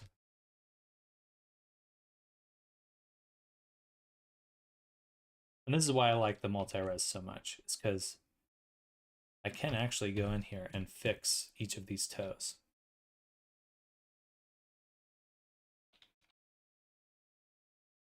Go back here. Face set from edit mode selection. H. I'm gonna slap on the wireframe. Oh, not very useful here. Looks like a levitating guy from Dune. I've only seen the first one. Baron Harkonnen. The spice. He's got that vibe. I feel like that's probably my low-level inspiration there. He's just gotta get the spicy.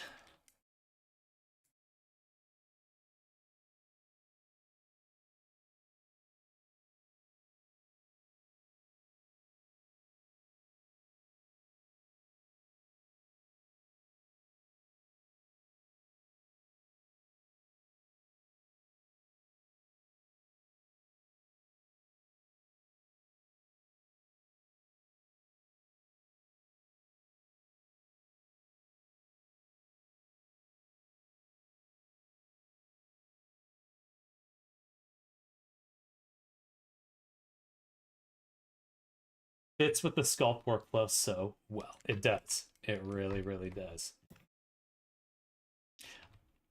If this, the ability to make face sets like this didn't exist, I don't know if I'd be as excited about this workflow.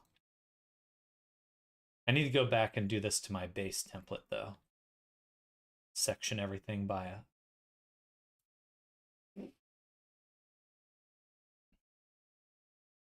a face set. It's just too useful. It's just too good.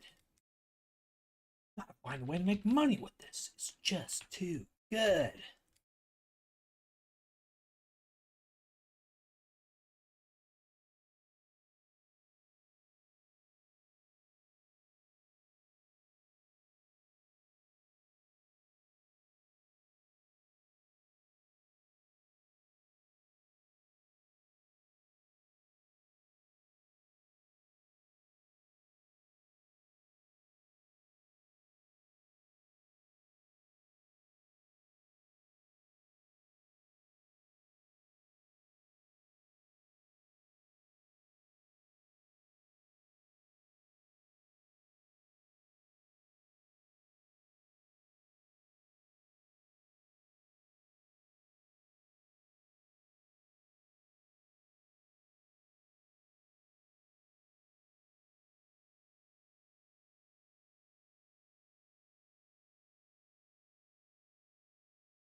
Make an add-on that does the exact same thing, put it on a CG die, profit. Probably not, but a fool and his money may soon be parted.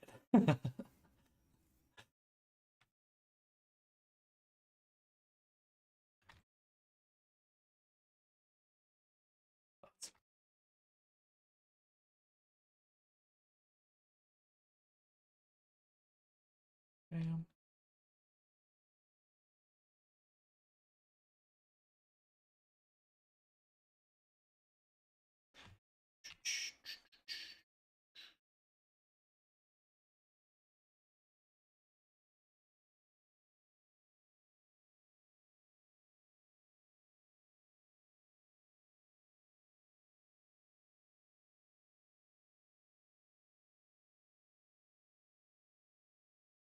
There's plenty of add-ons like Manycube.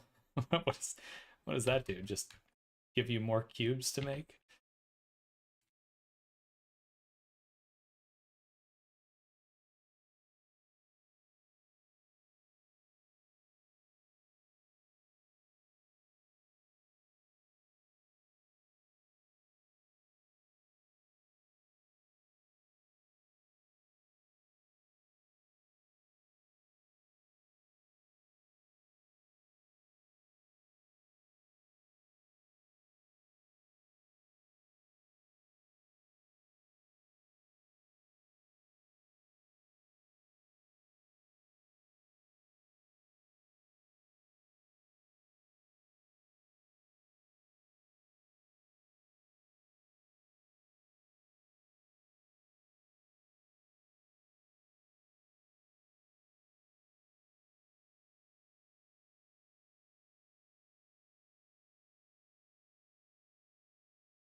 This is like got these rainbow toes. Got no rainbow toes.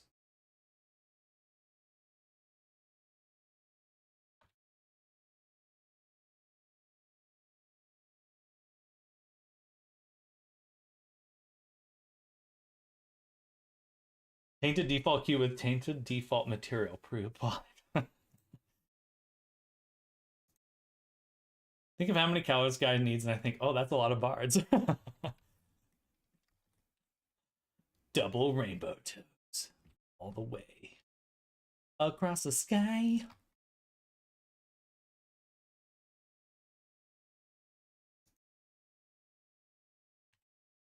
All the way across the sky. Oh, balls. Do that every time. Make sure this is off before I move it.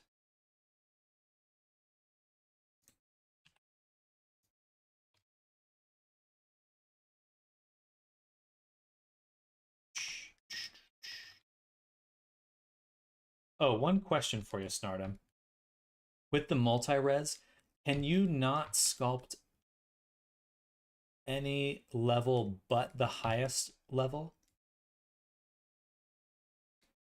And I'm assuming you also cannot make edit mode changes easily on a multi-res.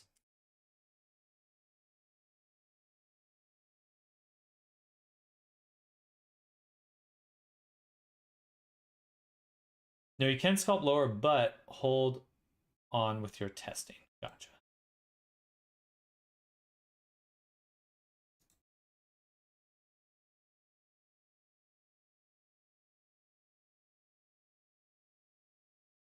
All right, and let's take our bones.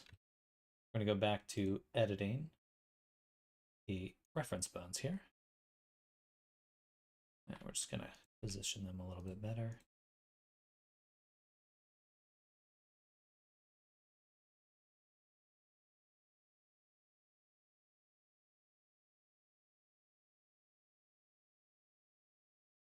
Oops. Oh, man.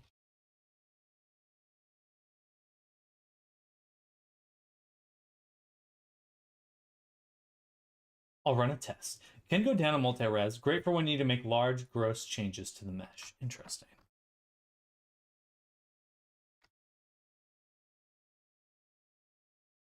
I was trying to do that the other day, and I feel like I would come back to the highest level, and it would be a little whack.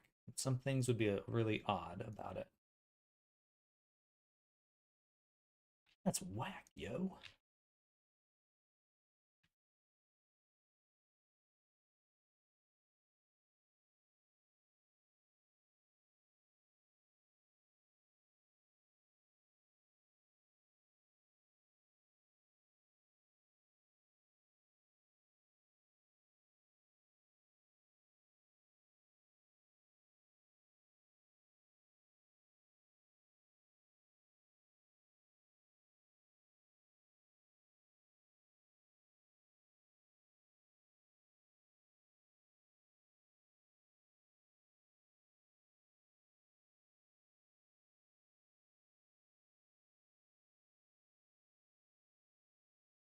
Na na na na na na na na.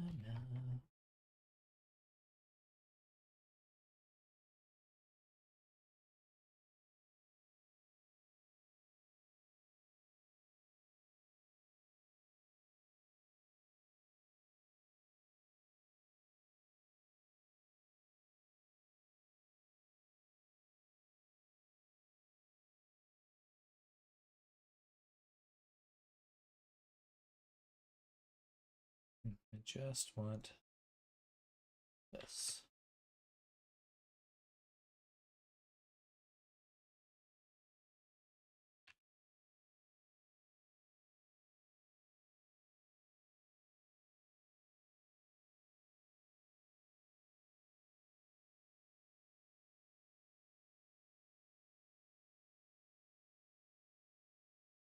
No need to apply base.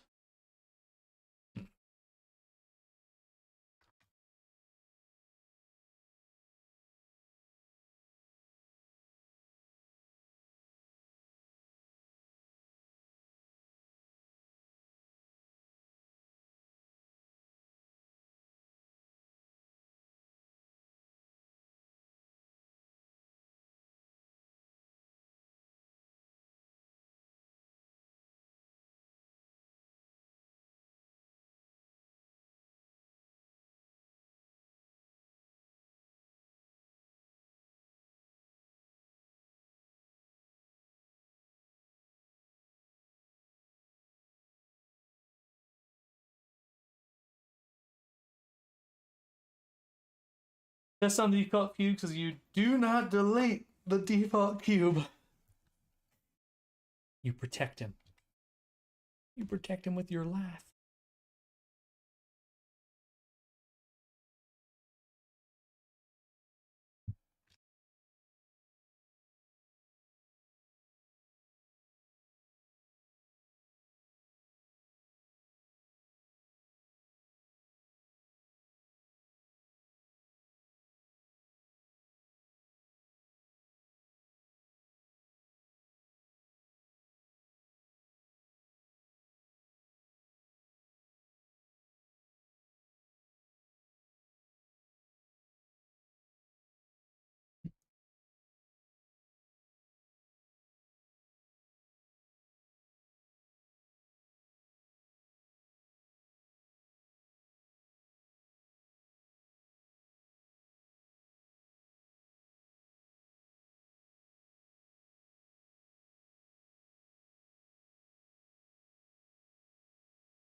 Precious.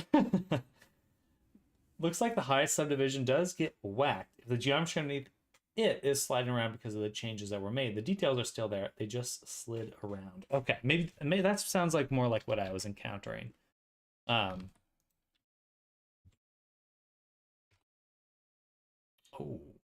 interesting.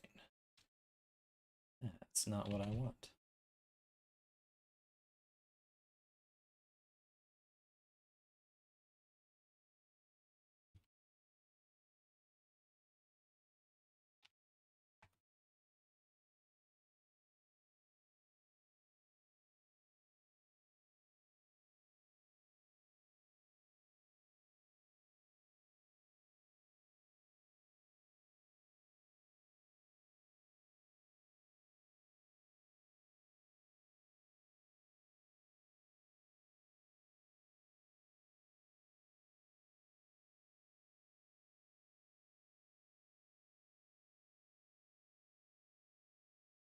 That's so cool though that I can go from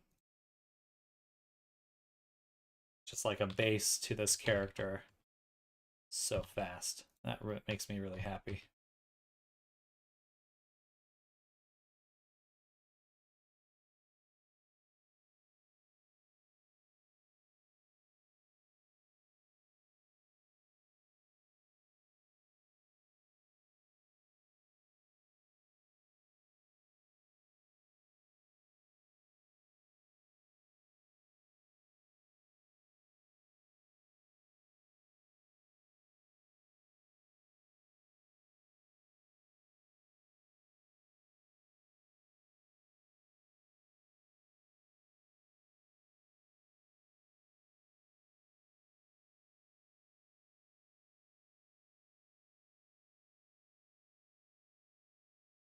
Oops.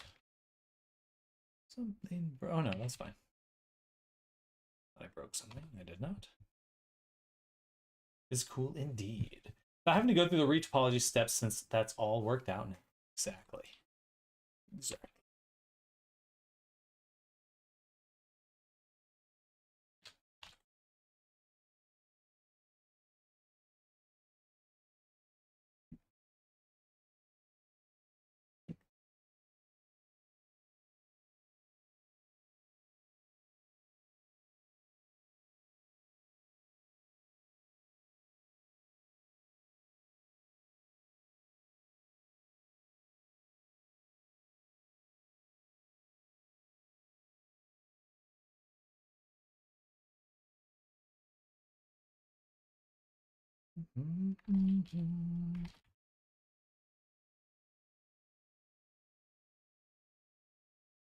Rise up, roof of the mouth. Roof of the mouth, rise up.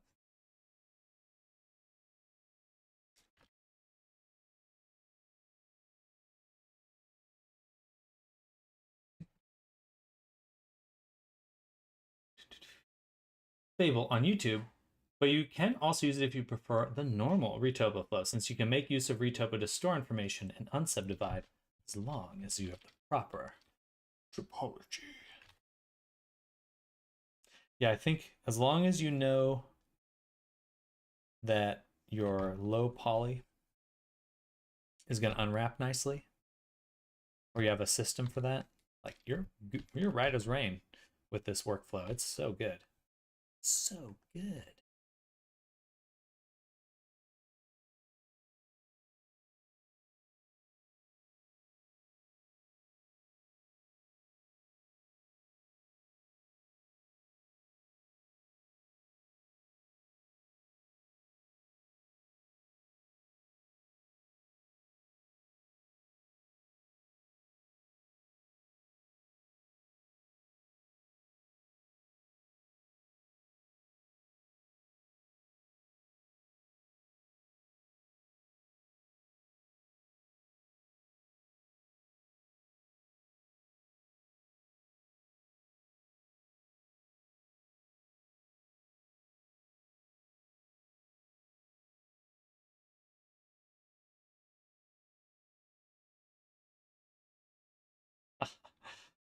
Cool. I'm going to set this to 4. Apply base.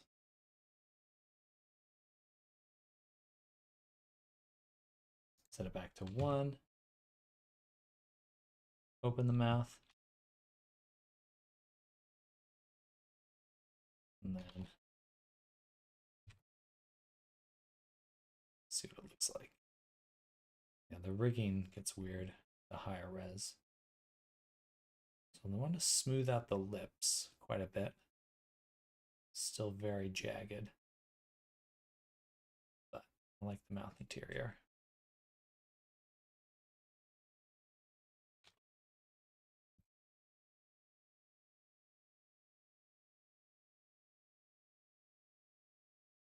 Probably should turn off the sculpt while I'm not in sculpt. Too much. Too much.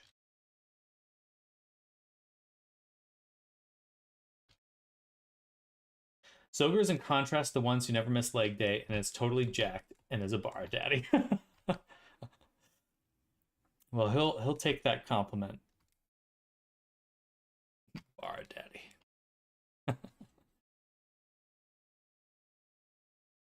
I am bar daddy.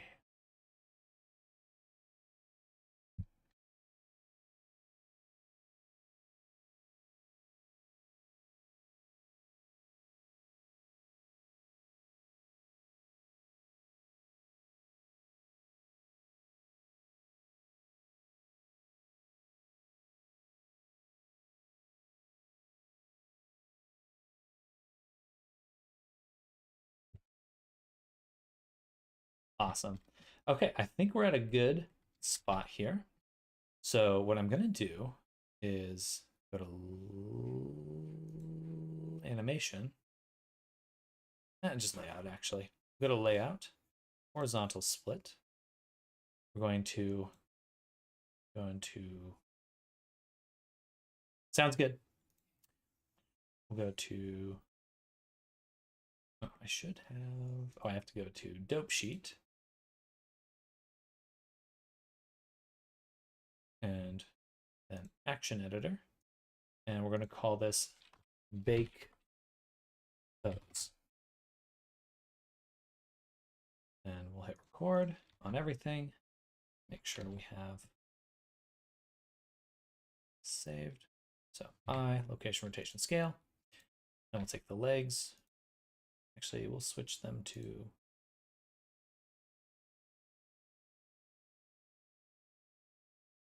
or FK.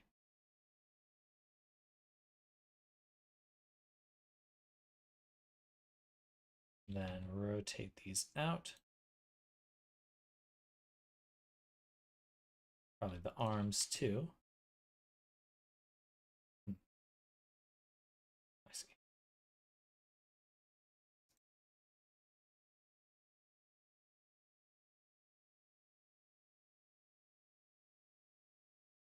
So useful.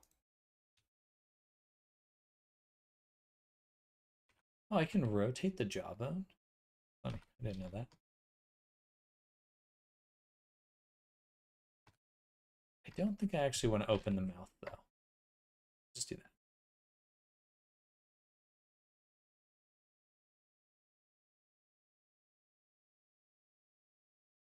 Hello, Lily is Pink. I've been making small assets today for my avatar and my friend assembles it later. Making a custom set of armor for the past 7 hours.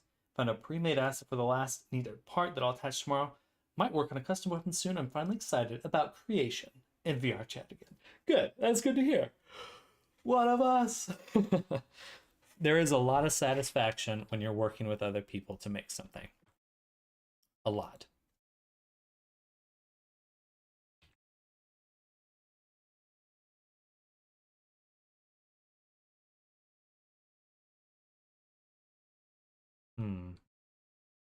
We go to retopo. I'm gonna duplicate the body here. And on this duplicate, mouth cavity. This is how I want to do it. I guess so. We'll go in here. We have just the mouth cavity selected. I will invert and delete. Does that retain my sculpt? It does. Oh, that's useful. Okay, we'll move that up. Then we'll take these and move them up. So we got the mouth cavity and the mouth, which I can separate, pull apart.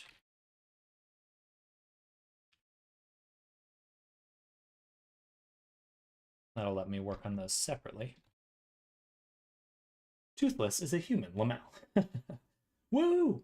I would assemble in Unity because myself, but Unity clogs my storage like it's a toilet.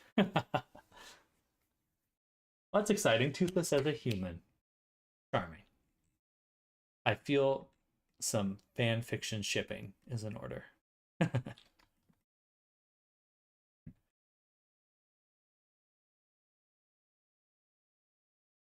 the eyes, we'll leave alone.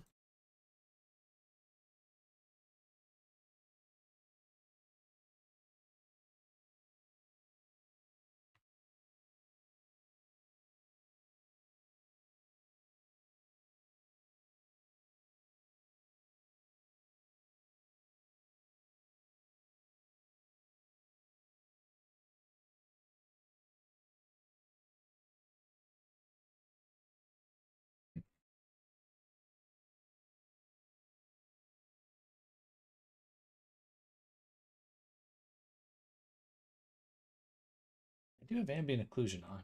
Is he?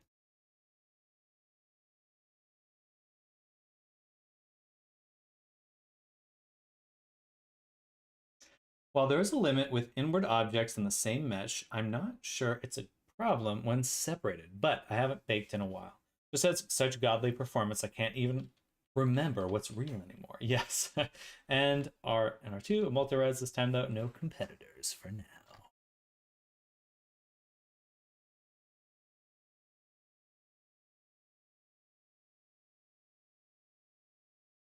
Right, let's see how this goes.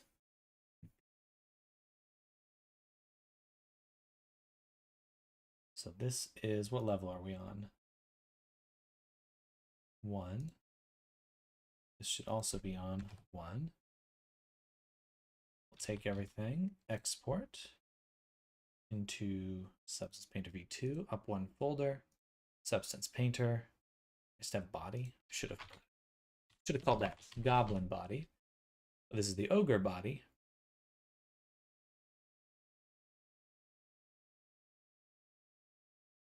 Yeah.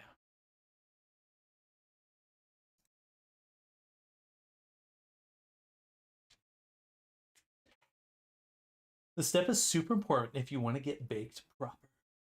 Everything except the chest plated pouches of the D&D toggles are planned to be custom made, not accounting effects and particles. That's super cool. Oh! Are you a part of a campaign already?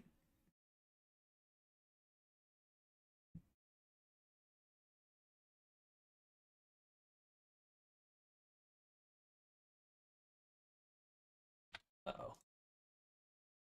Glad I noticed that. Ah. That is a bit of a bummer. I can't really move. Oh, no, no. Wait. We get this. These. I don't think I can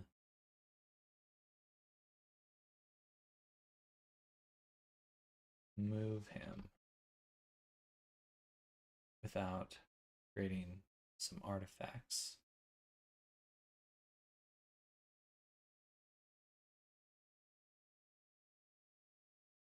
Unless I duplicated it and applied him.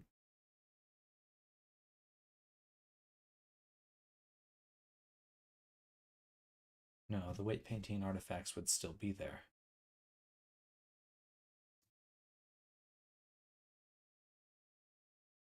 Interesting.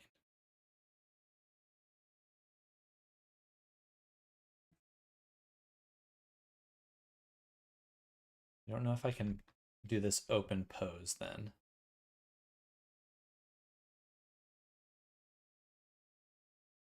Because we're going to get these edges here and here. It's banding.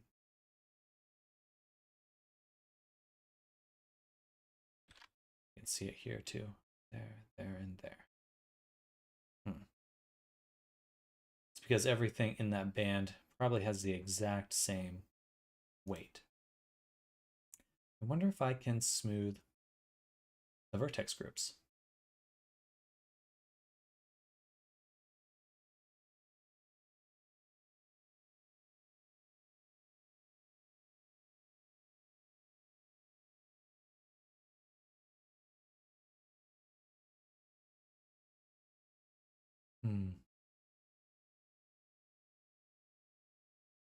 No.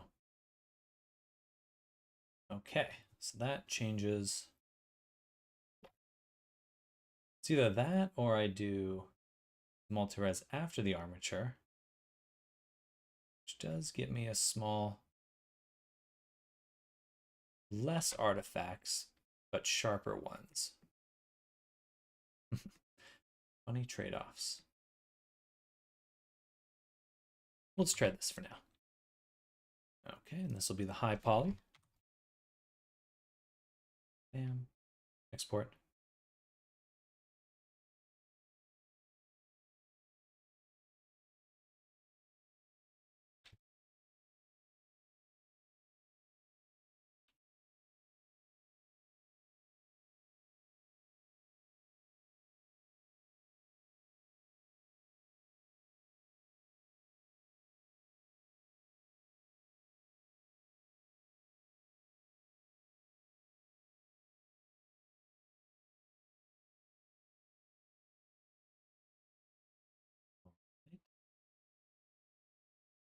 we'll go to Painter. New.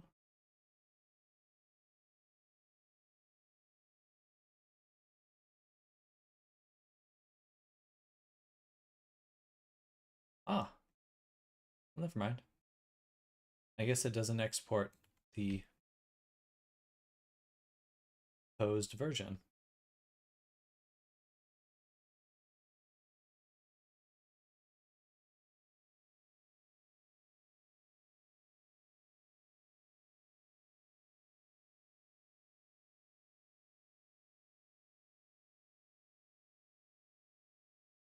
I am applying the modifier so that it should, I would have expected it to keep it in that spot. The little differences got me thinking, why did it not bake on so many occasions already? No, not yet. I was going to try to look for one or get some friends together for one. Well, I am going to be trying to do D&D in VR very soon, and Resonite. So if that's something you are interested in, it is something I will be attempting soon. It'll be a little bit.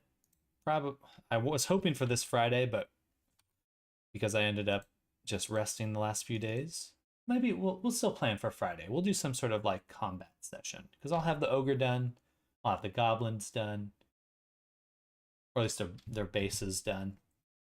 Yeah,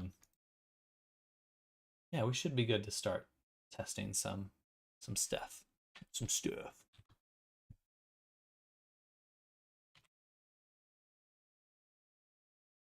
All right, and I'll save that. Mode, bake. But it kept those there. Funny.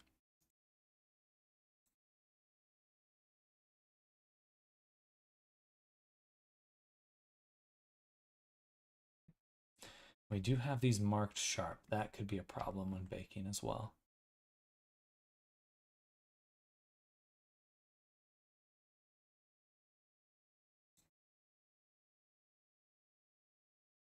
Yeah, we'll need a cage too. Okay, so by the time I get to baking, I will want to take the multi-res, mesh it in one version, mesh a low poly version, and also make a cage version because this is not going to bake well in a lot of these spots. But I just want to see what it looks like for now. Not the eyes, but definitely our ogre high poly body. Ooh, the UVs need some work. He's getting a Hitler stash for some reason.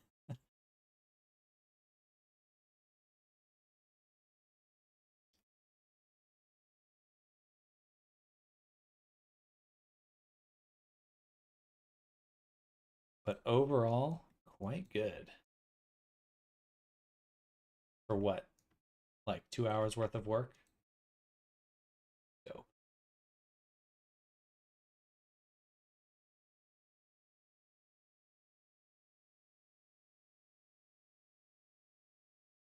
Do you have some time to talk about our Lord and Savior Bake from Multires? He's my favorite. Alright, so we're getting some stretching here and here. And on the lips, but again, that's probably because of the bad baking. The bad cage, because we don't have a good cage.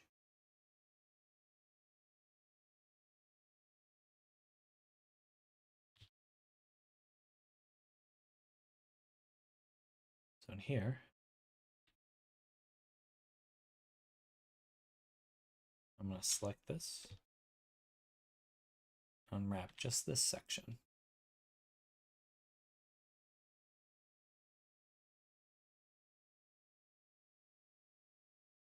Oh, interesting. Okay, so L, island border, invert, select just the face, unpin, unwrap.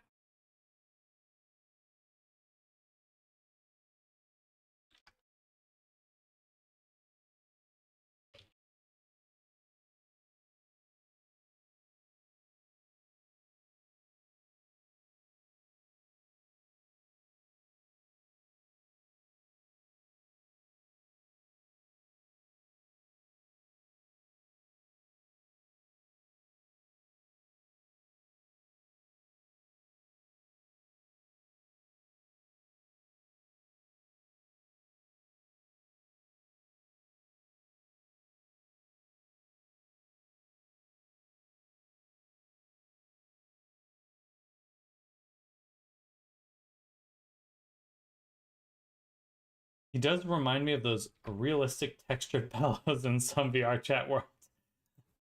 That's funny.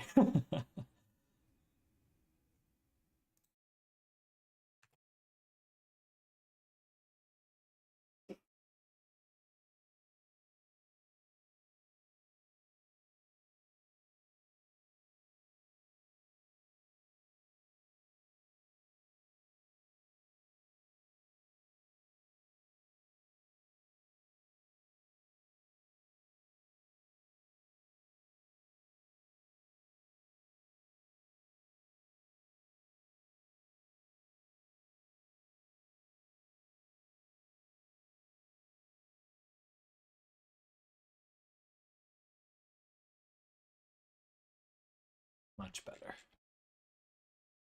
That looks really good.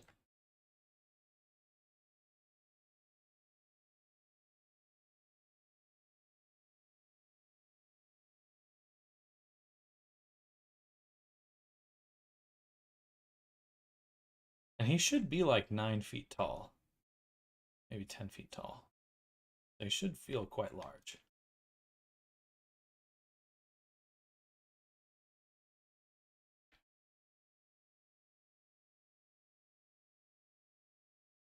Cocoa butter.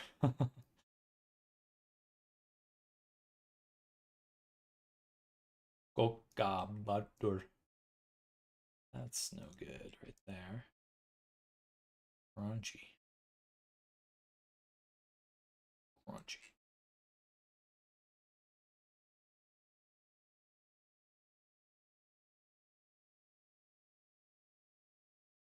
Hey.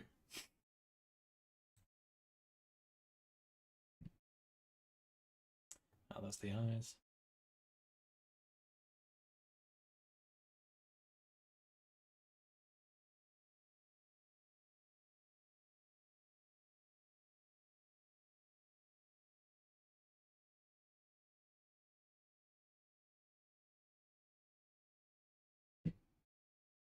Call this base. Take our template flat.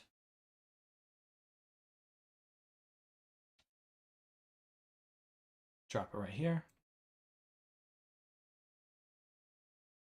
In the generator, we're going to add curvature to start with. Invert it. Just that balance. Blur it a little. Maybe not blur it. Lower it for sure. Darken the color.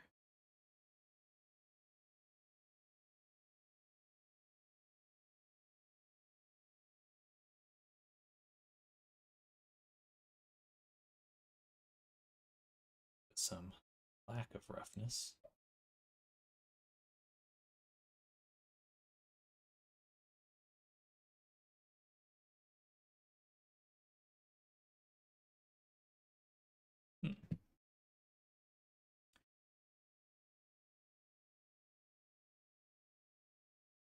Then on top of this, we'll add another generator with an AO, which will also invert, set to linear dodge.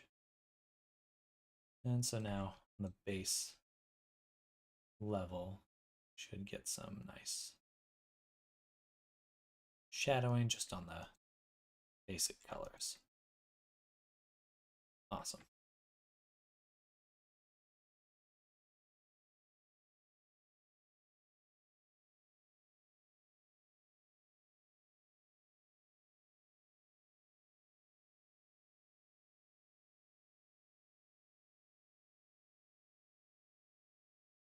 Blur on the curvature is probably too much.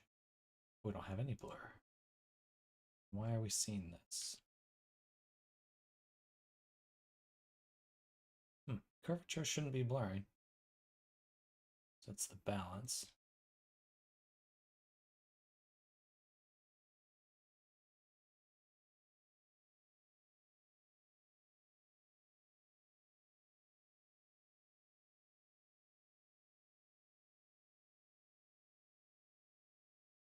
And on the base skin, we'll add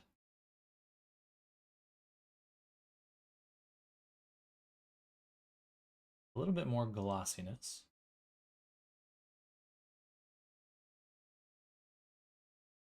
And on top of it, a skin bump.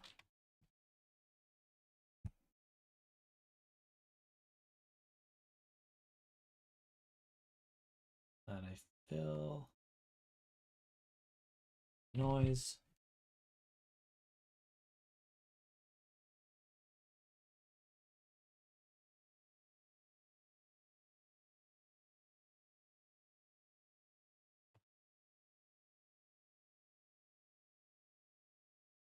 Triplanar.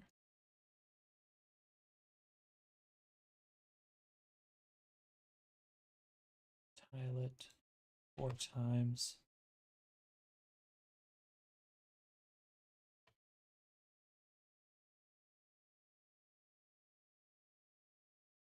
Interesting. See. I did not adjust the UV maps for the tummy either. The little tum-tum. Little tum-tum.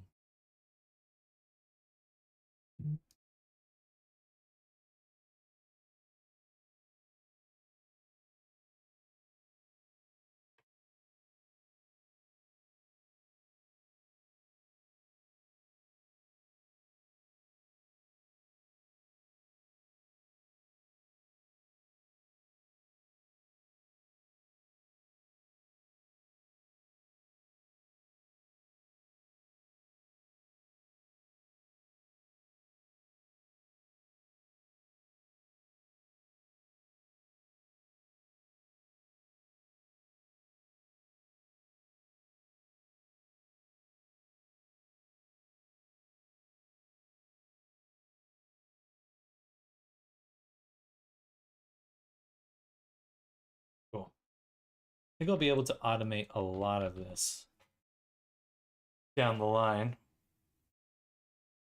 Not automate, but once I get my pipeline squared away, it's gonna go quick. And I would want to make some stuff for like toenails, some really quick drag and drop stuff. Because I am using a template, so like the teeth I should be able to fix immediately.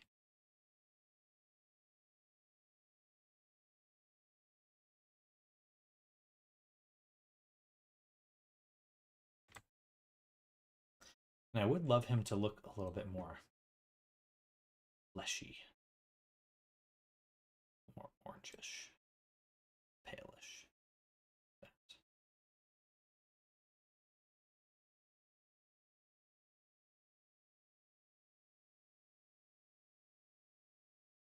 It's like a little, like a pinkish color. Same with this one.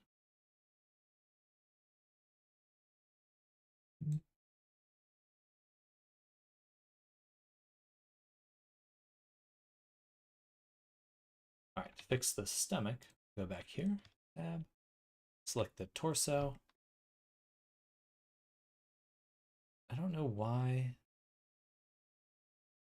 the pinning is so different.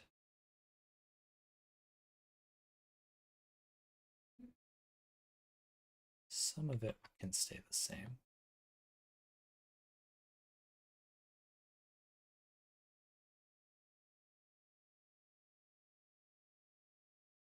Bam.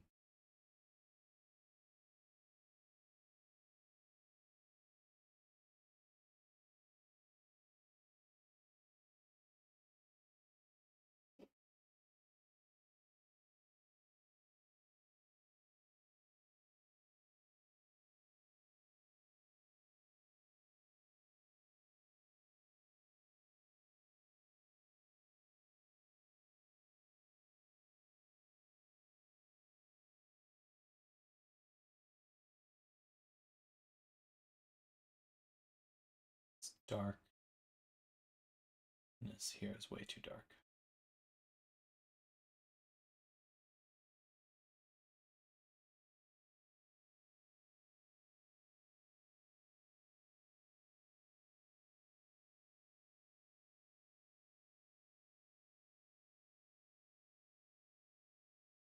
Or does it have ambient occlusion in it? No. It's just color.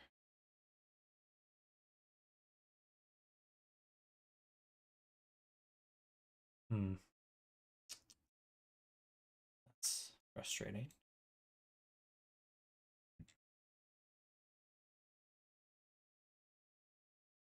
But it's just that one that's doing it. Ah, there we go. Okay. Much better.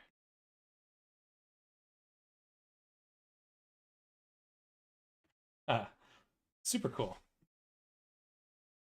Super, super cool.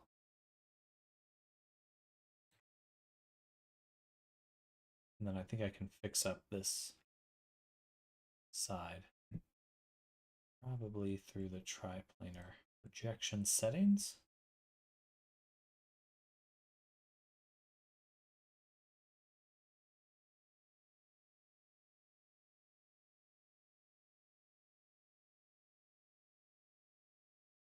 Offset rotation.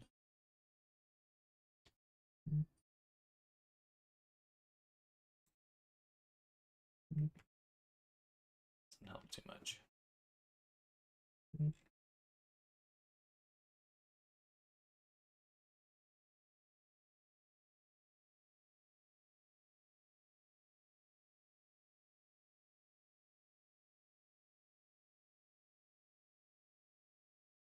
But then we can do fun stuff like take this. Oh, it's scars. Drop in a fill or scratches.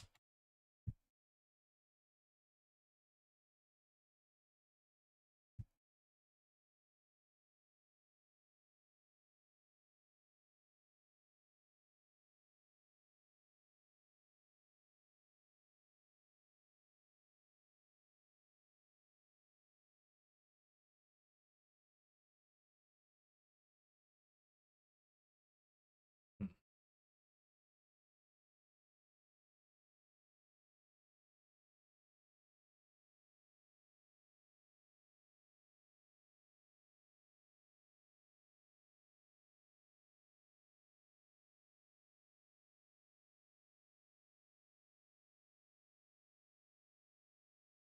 Do this a little more manually.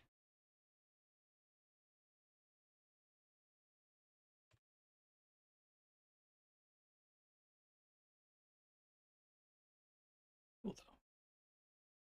All right, long past my new bedtime. Happy blending, everyone. Don't let the tools of the devil lead you astray, Sam. Sounds good, Snardo. Good night to you as well. Thank you for hanging out today. And we'll be back tomorrow for Thursday for a lot more fun stuff. So see you then. Good night. Bye.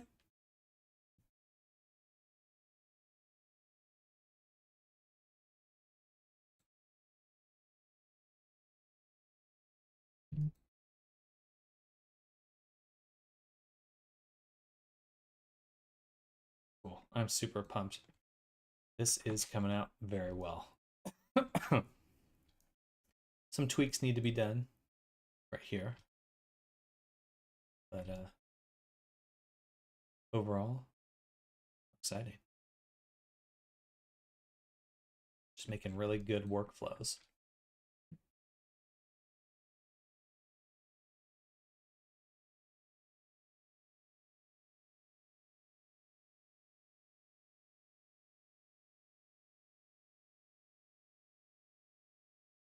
I guess we should actually go ahead, export these textures.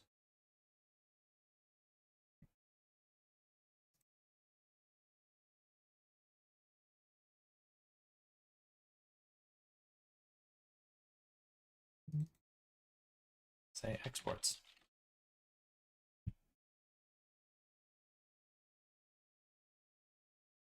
Um,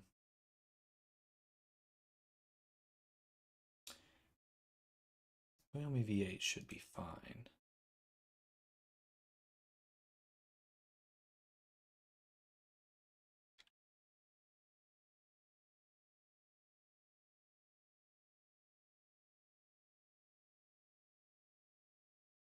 Go back to Blender. Go to the shading for here.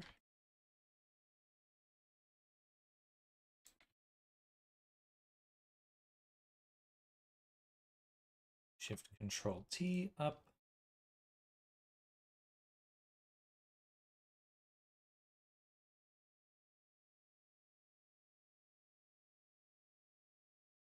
Loading.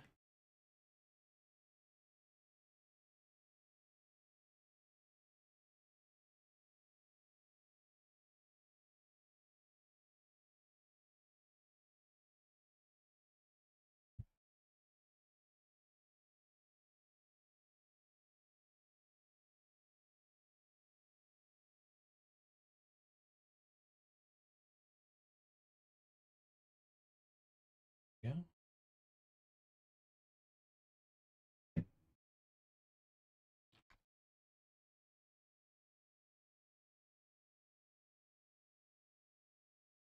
Ah, so cool.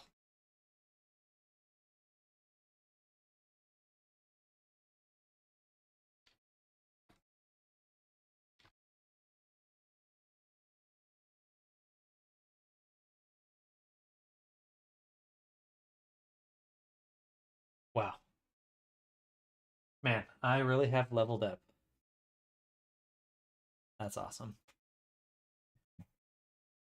Okay.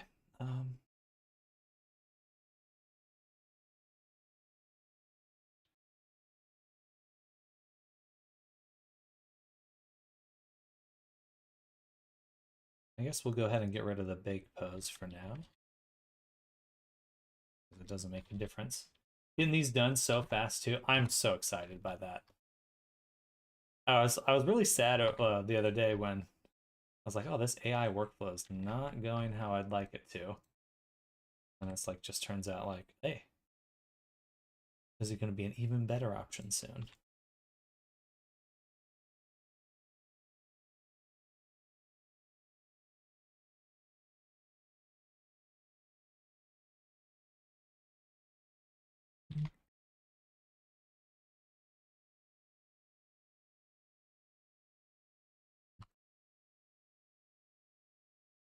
So there's one thing I do want to purchase, because I think that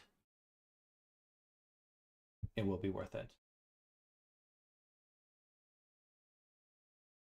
This Auto Eye.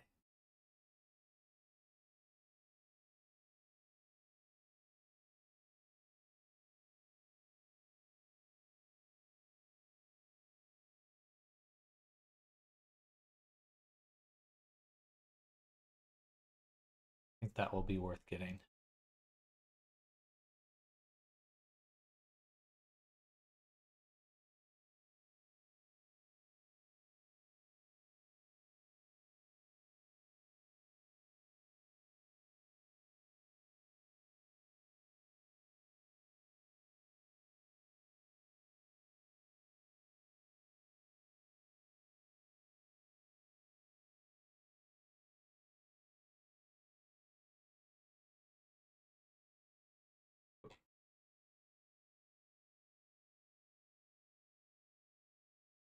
I'm not going to get that today, but I will get that soon. I just want to play around with adding some lights on this character.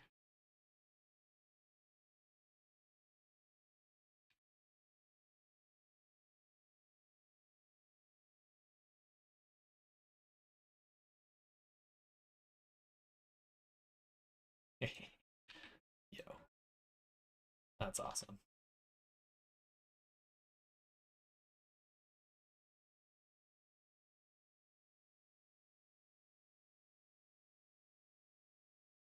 All right, it is 4:30.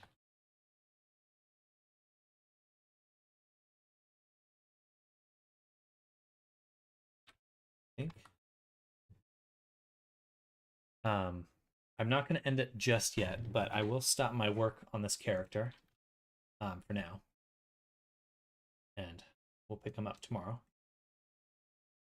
And tomorrow we'll start on doing some weaponry, because I'm trying to think of methods we'll be able to make some very quick armor. Actually, there's two other things that we'll want to play around with. Hair. Getting good at making hair really quick. and then armor and clothing. The clothing I may rely more on the AI generated stuff for, because that's where it does pretty well with clothing. Vague fabric shapes. Very cool. Looking forward to making some less monstrous characters too, like an elf, something like that. That'd be really fun.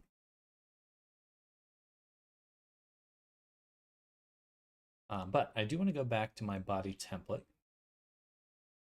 We're gonna hide the projection collection. In fact, I'm just gonna get rid of this and add a new template body. And what I want to do is make my sculpture mode selections. So for example, here, go to sculpt, face, try have everything else deselected. Sharp. Boom, boom. Edit mode selection. We're just going to do this for all of the toes and fingers and the rest of the body, because this will save me a lot of time with all my future characters.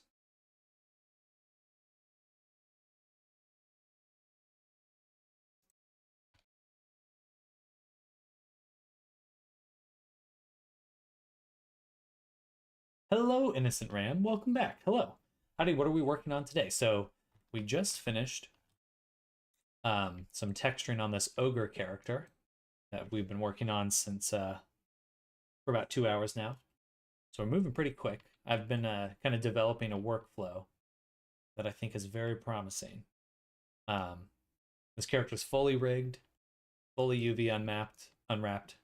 We've already gotten some good textures added to him. And it's just the beginning. Just the beginning. I'm very excited. I think we figured out a lot of really good stuff recently. But a lot of that has to do with this base character. So basically I'm taking this base avatar and creating characters very rapidly with them.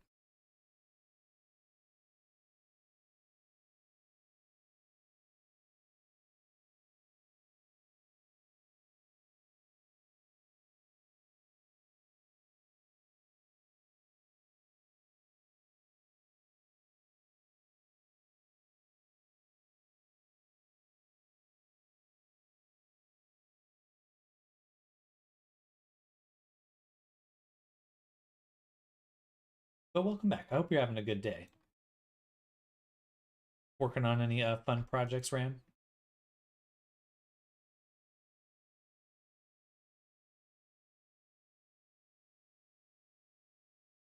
That. Go back to sculpt mode. Good. And then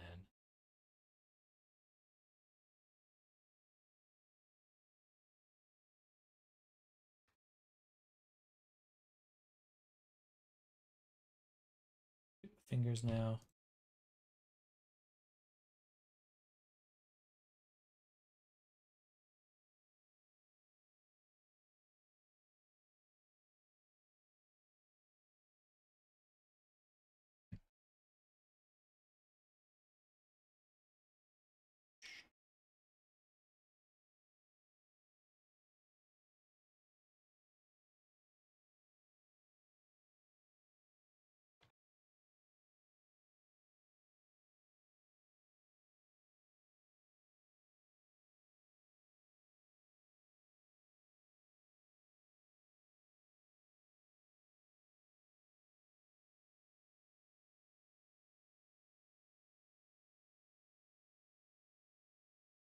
All right, that's going to save me a ton of time. Just having those face sets saved into the character. Yeah, so much time. Is there anything else that I've consistently encountered? I suppose we should Pop off the ears. So on our UV map here, looking good. I work on remaking Watch from IRL and some meme stuff like waist change that says girly pop. Haha. Nice.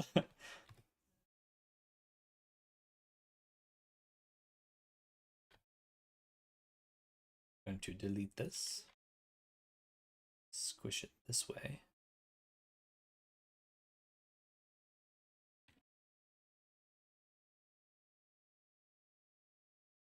Oh, you read my mind, Fable. You read my mind. Yeah, the ears definitely needed a little bit of touching up here. I prefer this way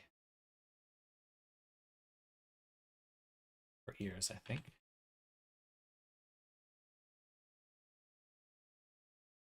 This.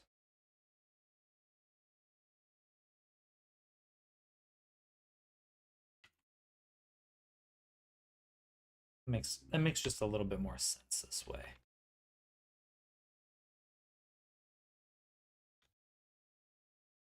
Delayed. And I'll select the boundary loop. Go ahead and mark a seam. And then we'll select the ear. And we'll want to lay it out flat.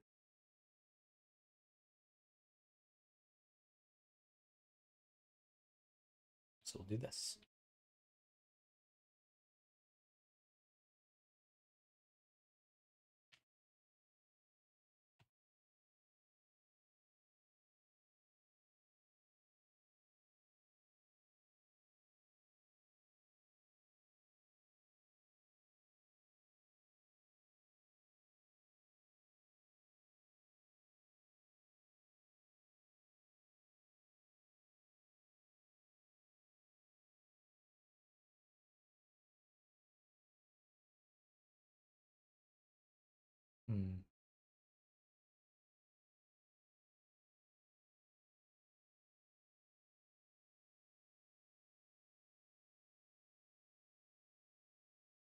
Tough.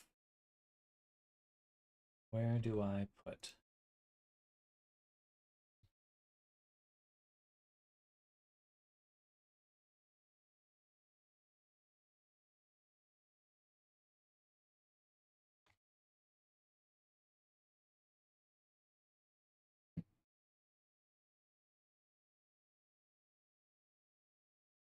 Need to reposition the teeth as well.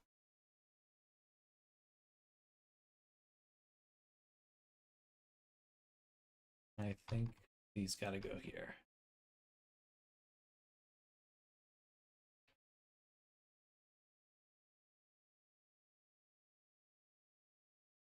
Or I mean, if we're going to make them that small.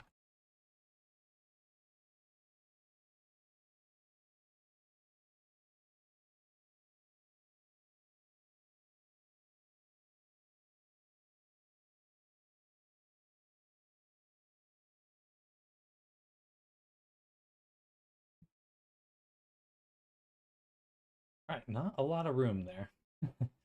Not a lot of room. Okay, but that'll be for our next character we make. Those tweaks will be there and ready to go. So better ears. Let's say better ears and face sets. Okay. Now, what I'd like to figure out is we have our ogre. Damn, he looks cool. I can't wait to put like paint on him and like yeah, just a bunch of effects to make him look cool.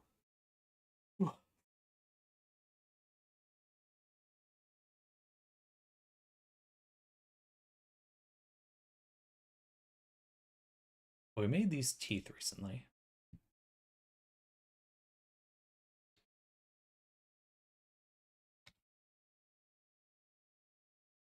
What I want are the full naps. So we're going to switch this. Base humans textures. I only exported the albedo only. We want the full maps. So let's go back here and we'll say full substance maps. Hello, Lerpot. Welcome.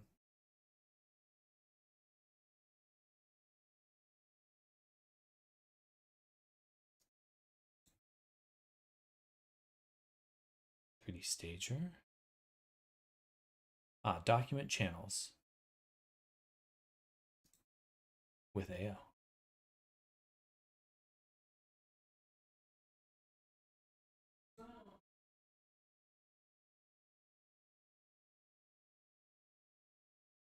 It's DirectX. That probably won't work.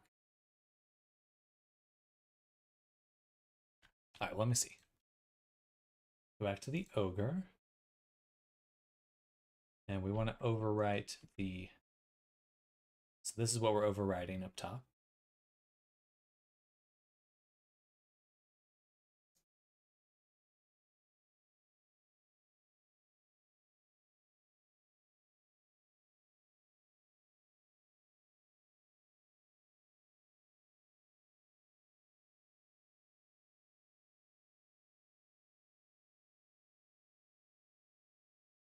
All right. And we'll call this mouth template v2. And then we're going to import all those textures we just made.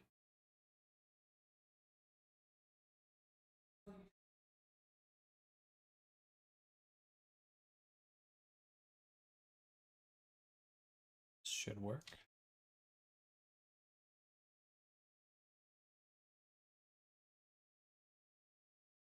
PseudoKid, how goes the model? Good. Very good.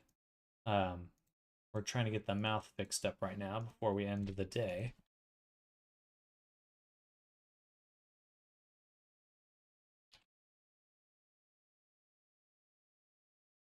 Well, actually, yeah, just this one.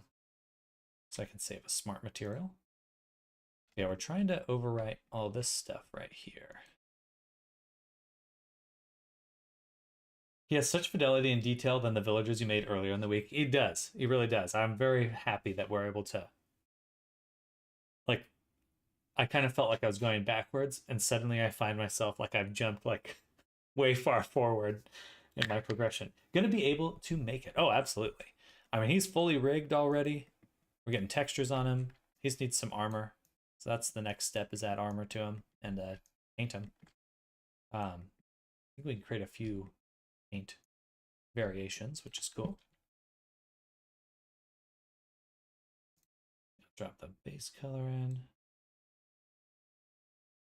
Height, do we need height? Sure. And then mixed AO. Normal. And roughness. Those should be all the maps we absolutely need for this. And then we just want to tell it that this is where it should go. Here. Oh, it's funny. Only half. Funny.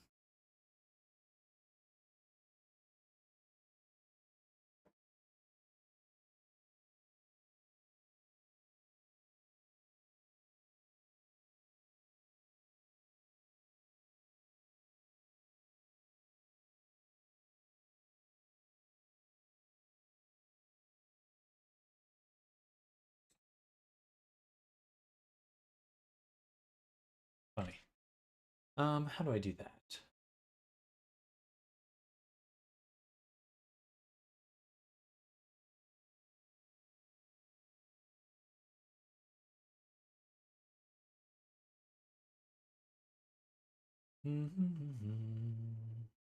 Okay, here's what we'll do. We're going to go back to the teeth file that we initially exported them from, which I believe would be here, 3 topo teeth. And I want to make sure on the mirror that I select you.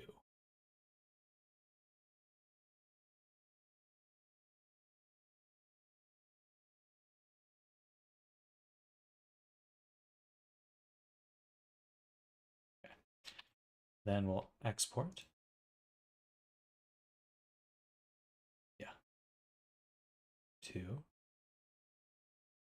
Substance Painter, teeth, this one.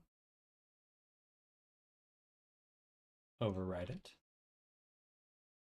And then we'll just make sure we have the cage too. So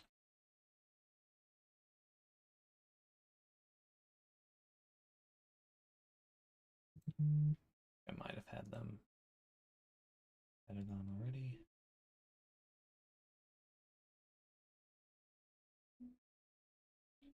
Okay, back to Painter.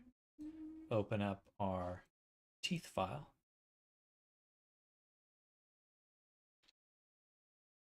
And refresh. Mode, bake. Bake everything.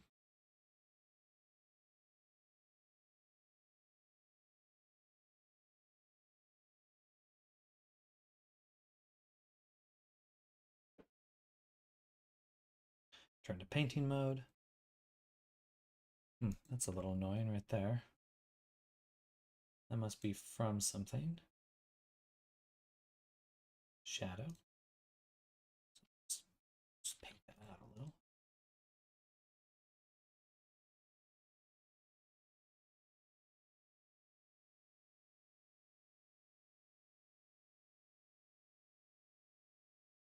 Cool, save. Export. Boom. Save. Open the ogre back up. Save. We go to these assets here.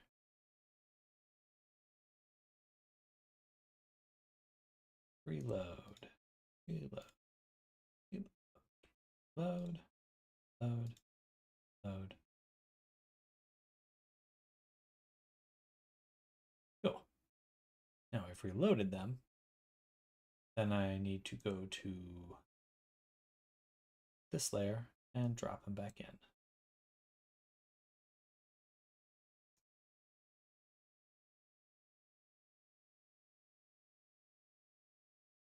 No, everything but the tongue. Why?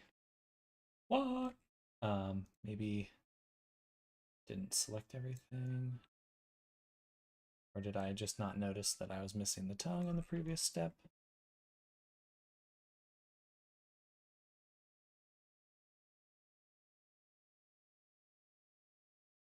I totally was missing the tongue, which means I missed it here.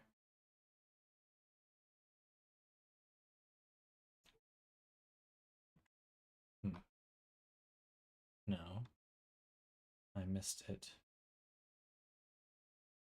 here. Okay, gotcha. Good. Easy fix. Not blender, 'twas substance.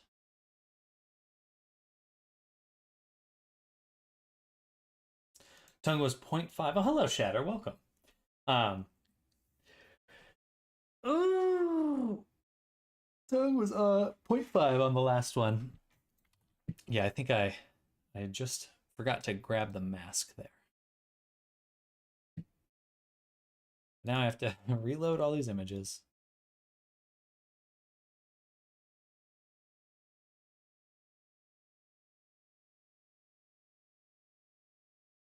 Being careful not to hit delete. And then once again, are you heading out, Mom? Okay. Brittany took it back. I believe so. Yeah. Yeah, it was during one of rehearsals. Yeah. Yeah. Okay. I'll stop with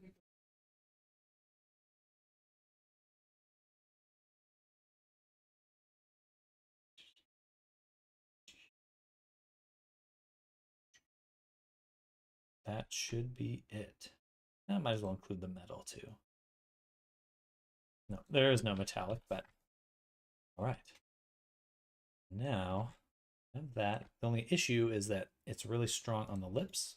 So we're going to add a, yes, a fill gradient, UV projection, but does not repeat. And then go down here, find the mouth cavity, which is this.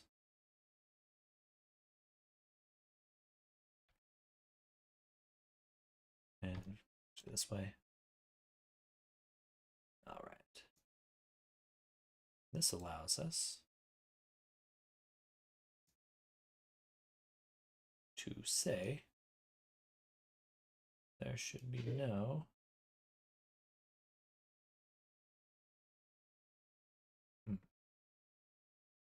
might need a little bit more work than just that, but oh well, good start. Save. Now we're going to export the textures from this one.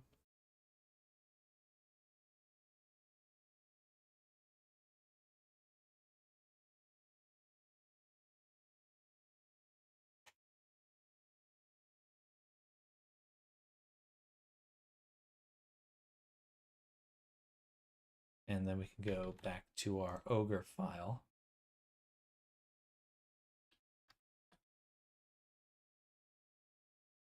And we should have a decent mouth now. Much better.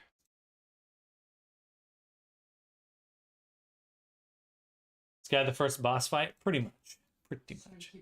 No. Okay, gotcha. All right, I'll be right back, y'all. One moment.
All right, all right, all right.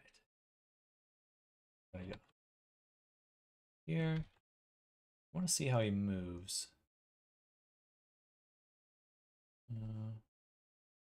The armature after.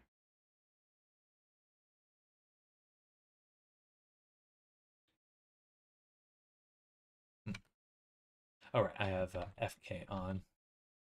No IK. All right, why don't we just get him into Resonite? Why not? Welcome back. Thank you. Thank you.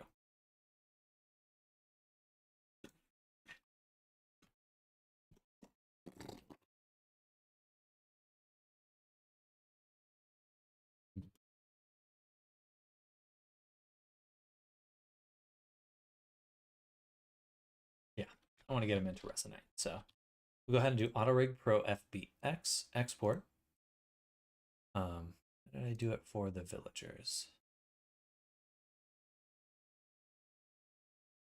Get an FBX file and a GTLF file. Okay, perfect. So we'll do the same thing here. FBX and GLTF. We'll drop the ogre one here. Humanoid, fix rig. No animations.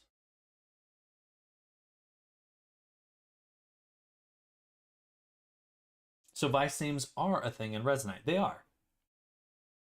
They are. And in fact, I could bake them really quick for this guy. Oh yeah, that's actually what I need to do for my base template, is add in. Oh no, I do have it. It's right there. Face rigging. Perfect. So should be ready to bake actually. So we'll do this.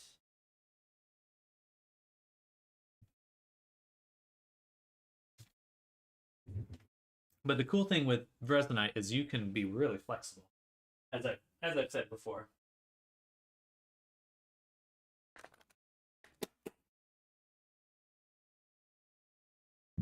But it should not be taking this long to export. I think I messed something up.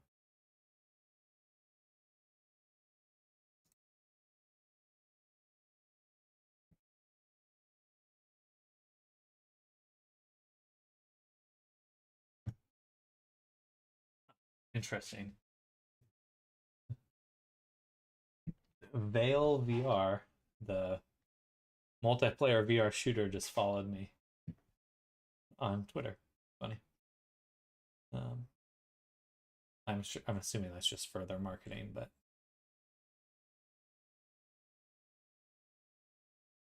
you never know. If they're watching right now, hello.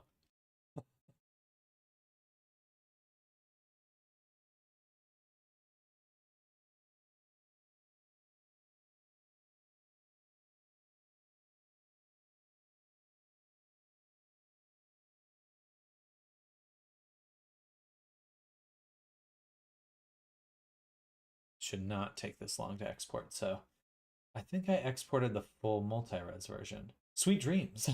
You had enough time to get hired. Yeah, hire me.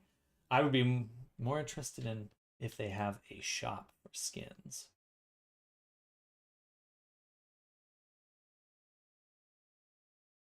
But if you're heading out, Kabar, thank you for hanging out today. I hope you have a great rest of your evening, and we'll catch you tomorrow. I'll be here tomorrow and Friday, so back to my usual schedule moving forward.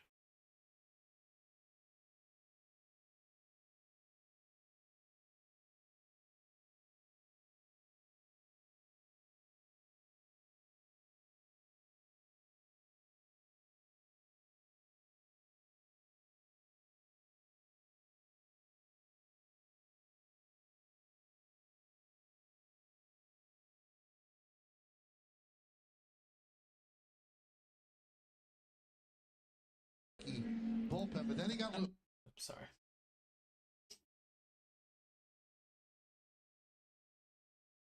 It's night in here. No, that's no need to apologize. It's getting late for me too.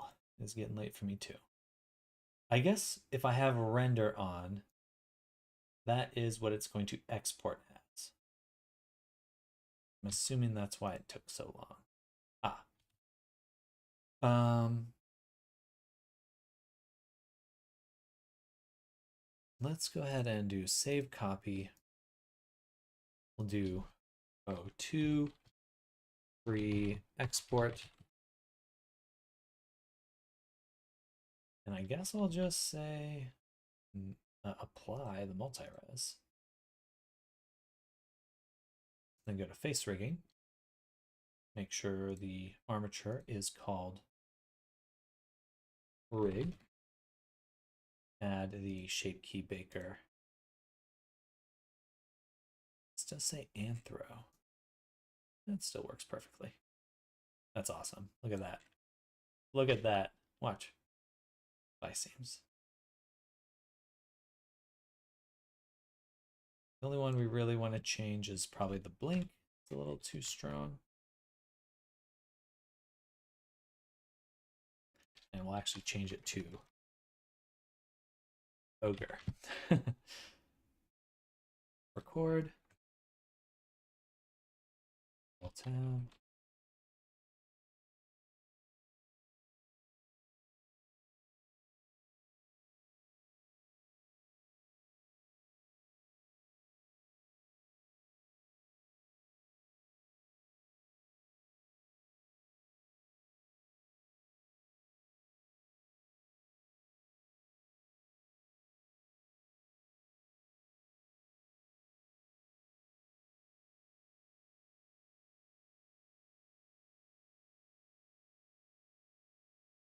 Go to Auto Rig Pro. Pose tools. Add blink pose. Add blink pose. Blink pose. Blink pose. Select everything. Reset.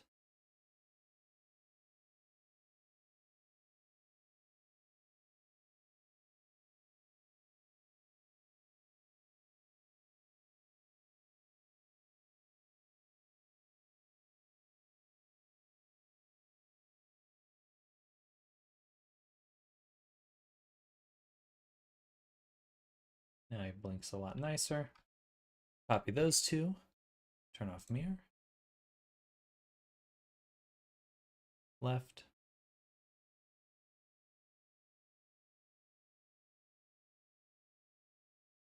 Wait, it's left, right from both. Oh no, both.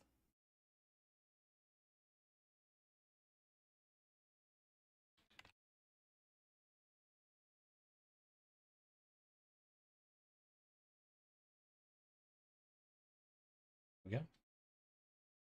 And just left. And then just right. Okay. Cool. Darn. Still a little off. That's just how it goes sometimes.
Hello, found dead in Hollywood. Welcome.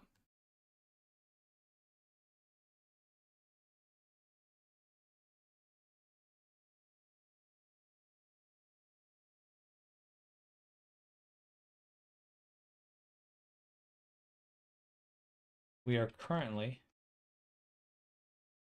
rigging the face of this ogre guy we've been working on today. He's getting able to move now. We just have some basic textures on him at the moment. But we're going to throw them into Resonite real quick. Whoops. Should have set this to 0. Whoopsie, whoopsie.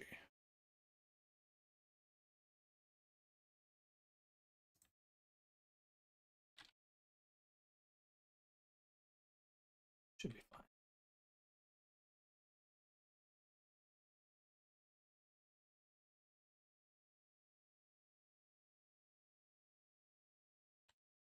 Okay. Actually going to go ahead and delete all of them. Scroll back down to here. We do not need the AR kit ones. Do not need the unified or any of these.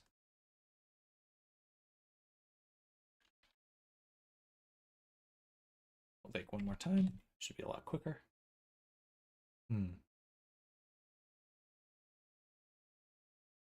Selection eyes not found. Gotcha. Okay, delete these again. Take the eyeballs. Apply the mirror. Combine the eyes. Yeah, actually, we should probably combine all of these.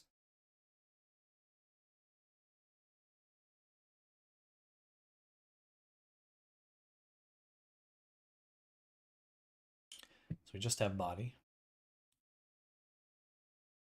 Run the script again.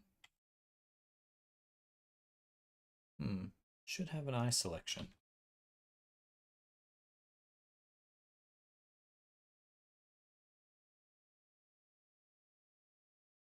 Gotcha.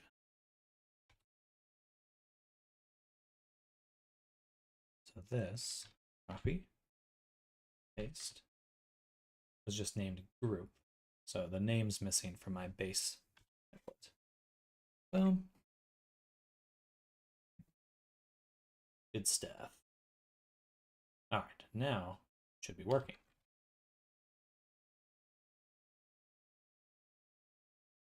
That looks really good.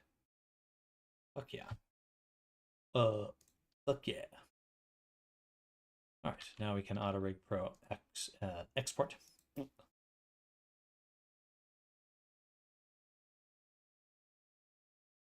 All right, save that. We will go back to my body template, select the eyeballs, rename them to selection eyes, and then also make sure that this one is selection eyes. Okay. Cool. Then we'll make a new file. Delete everything from it.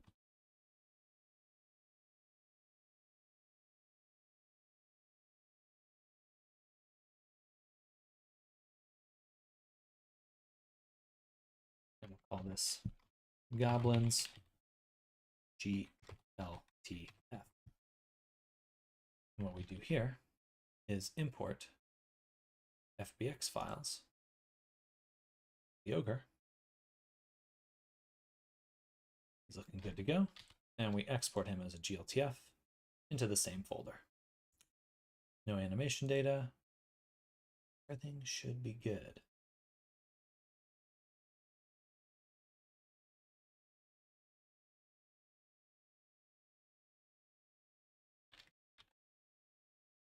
Good stuff.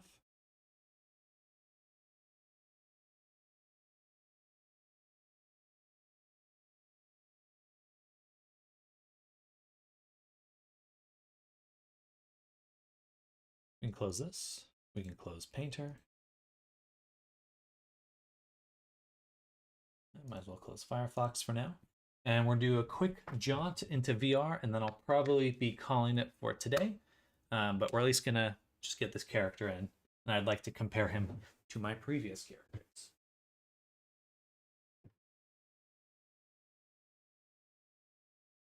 Where's my headset? It's right here. Virtual desktop is on, and now we just need Steam. Good, yeah.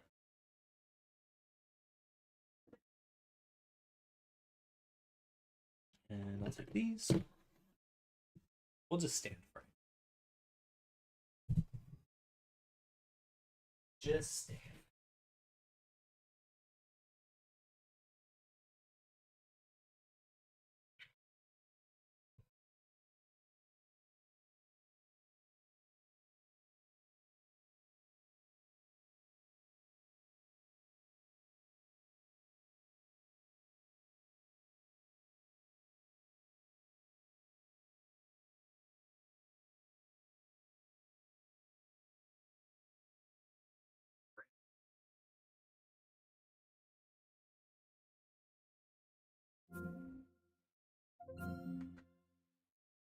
A little loud.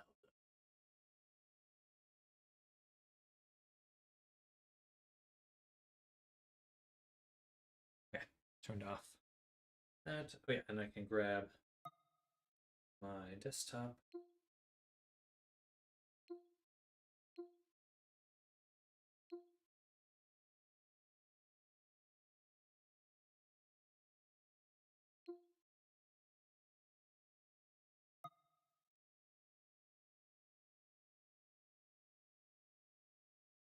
Good. All right. Quick. Resonite. Resonite.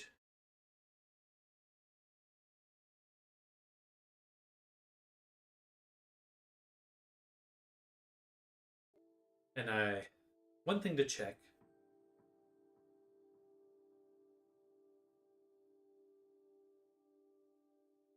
Oh, maybe not.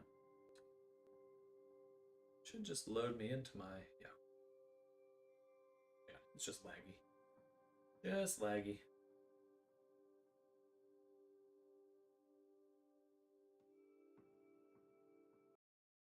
There we go. All right.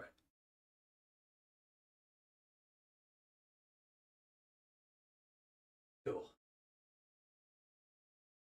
We made so much progress, y'all. So exciting. Okay, so we're going to go to Files.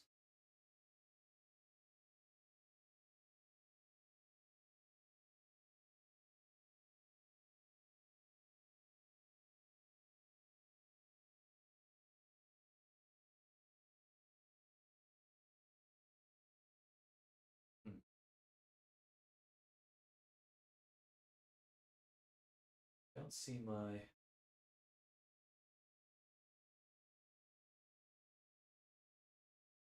Ogre GLTF. I think it must be the Goblin GTLF file here.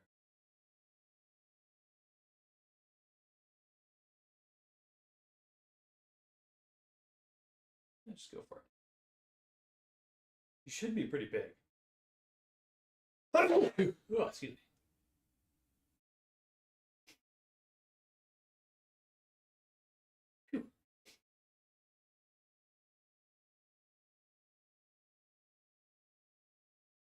Yeah, big boy. He's a big boy.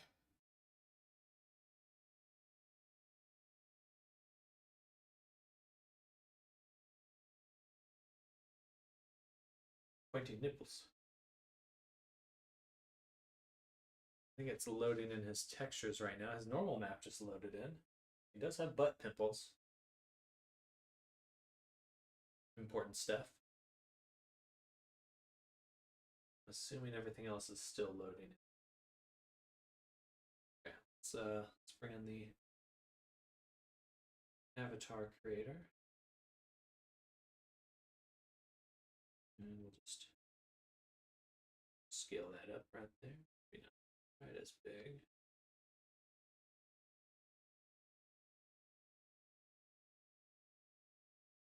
Out there.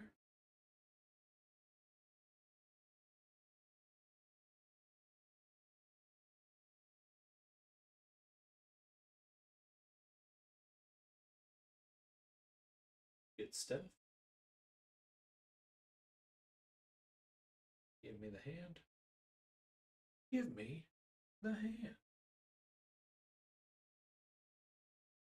Very good.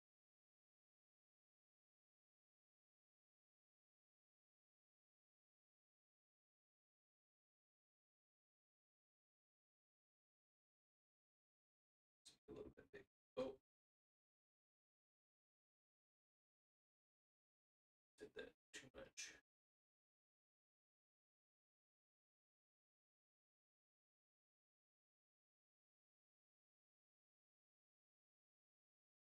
This will go right here. The grab and the tooltip on the finger.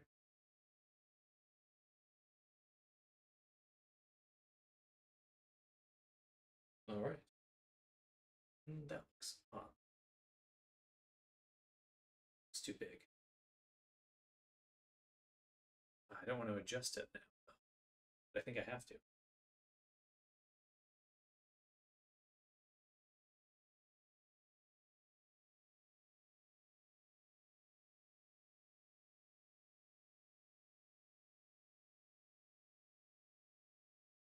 Right about there.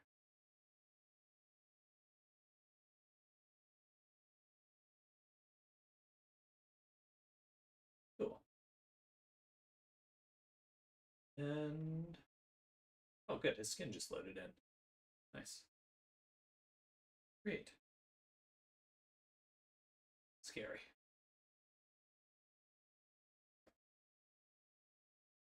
Well, it'll be good to get some clothes on him soon, because this definitely looks odd.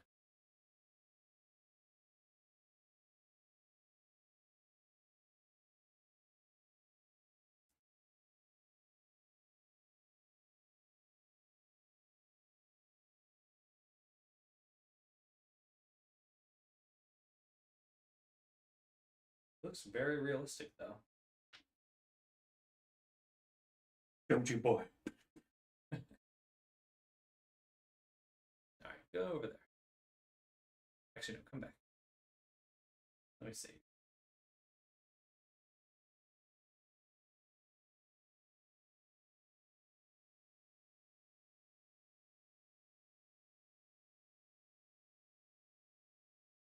I guess to be avatars in general, but I do intend this guy to be more of an enemy.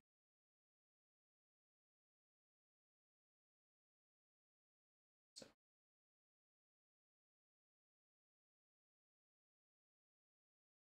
and yeah, he definitely is pretty big.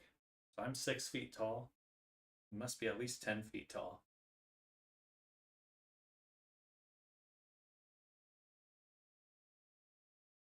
All right, and let's become him really quick. Whoa. Oh, that height feels incorrect. It didn't adjust my height to him. I'll have to ask Snardum what's going on there. But he's like stuck sideways, I guess.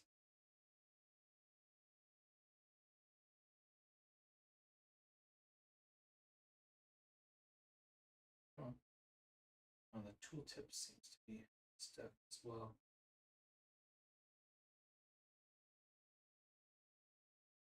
All right. All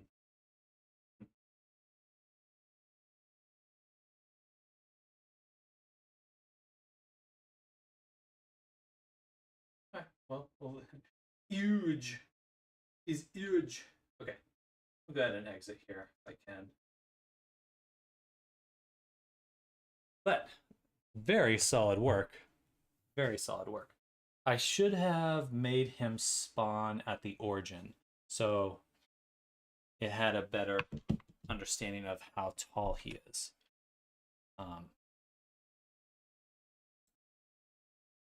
Well, good night. Looks great. Thank you, Fable. Can't wait to see your further refinements. Me too.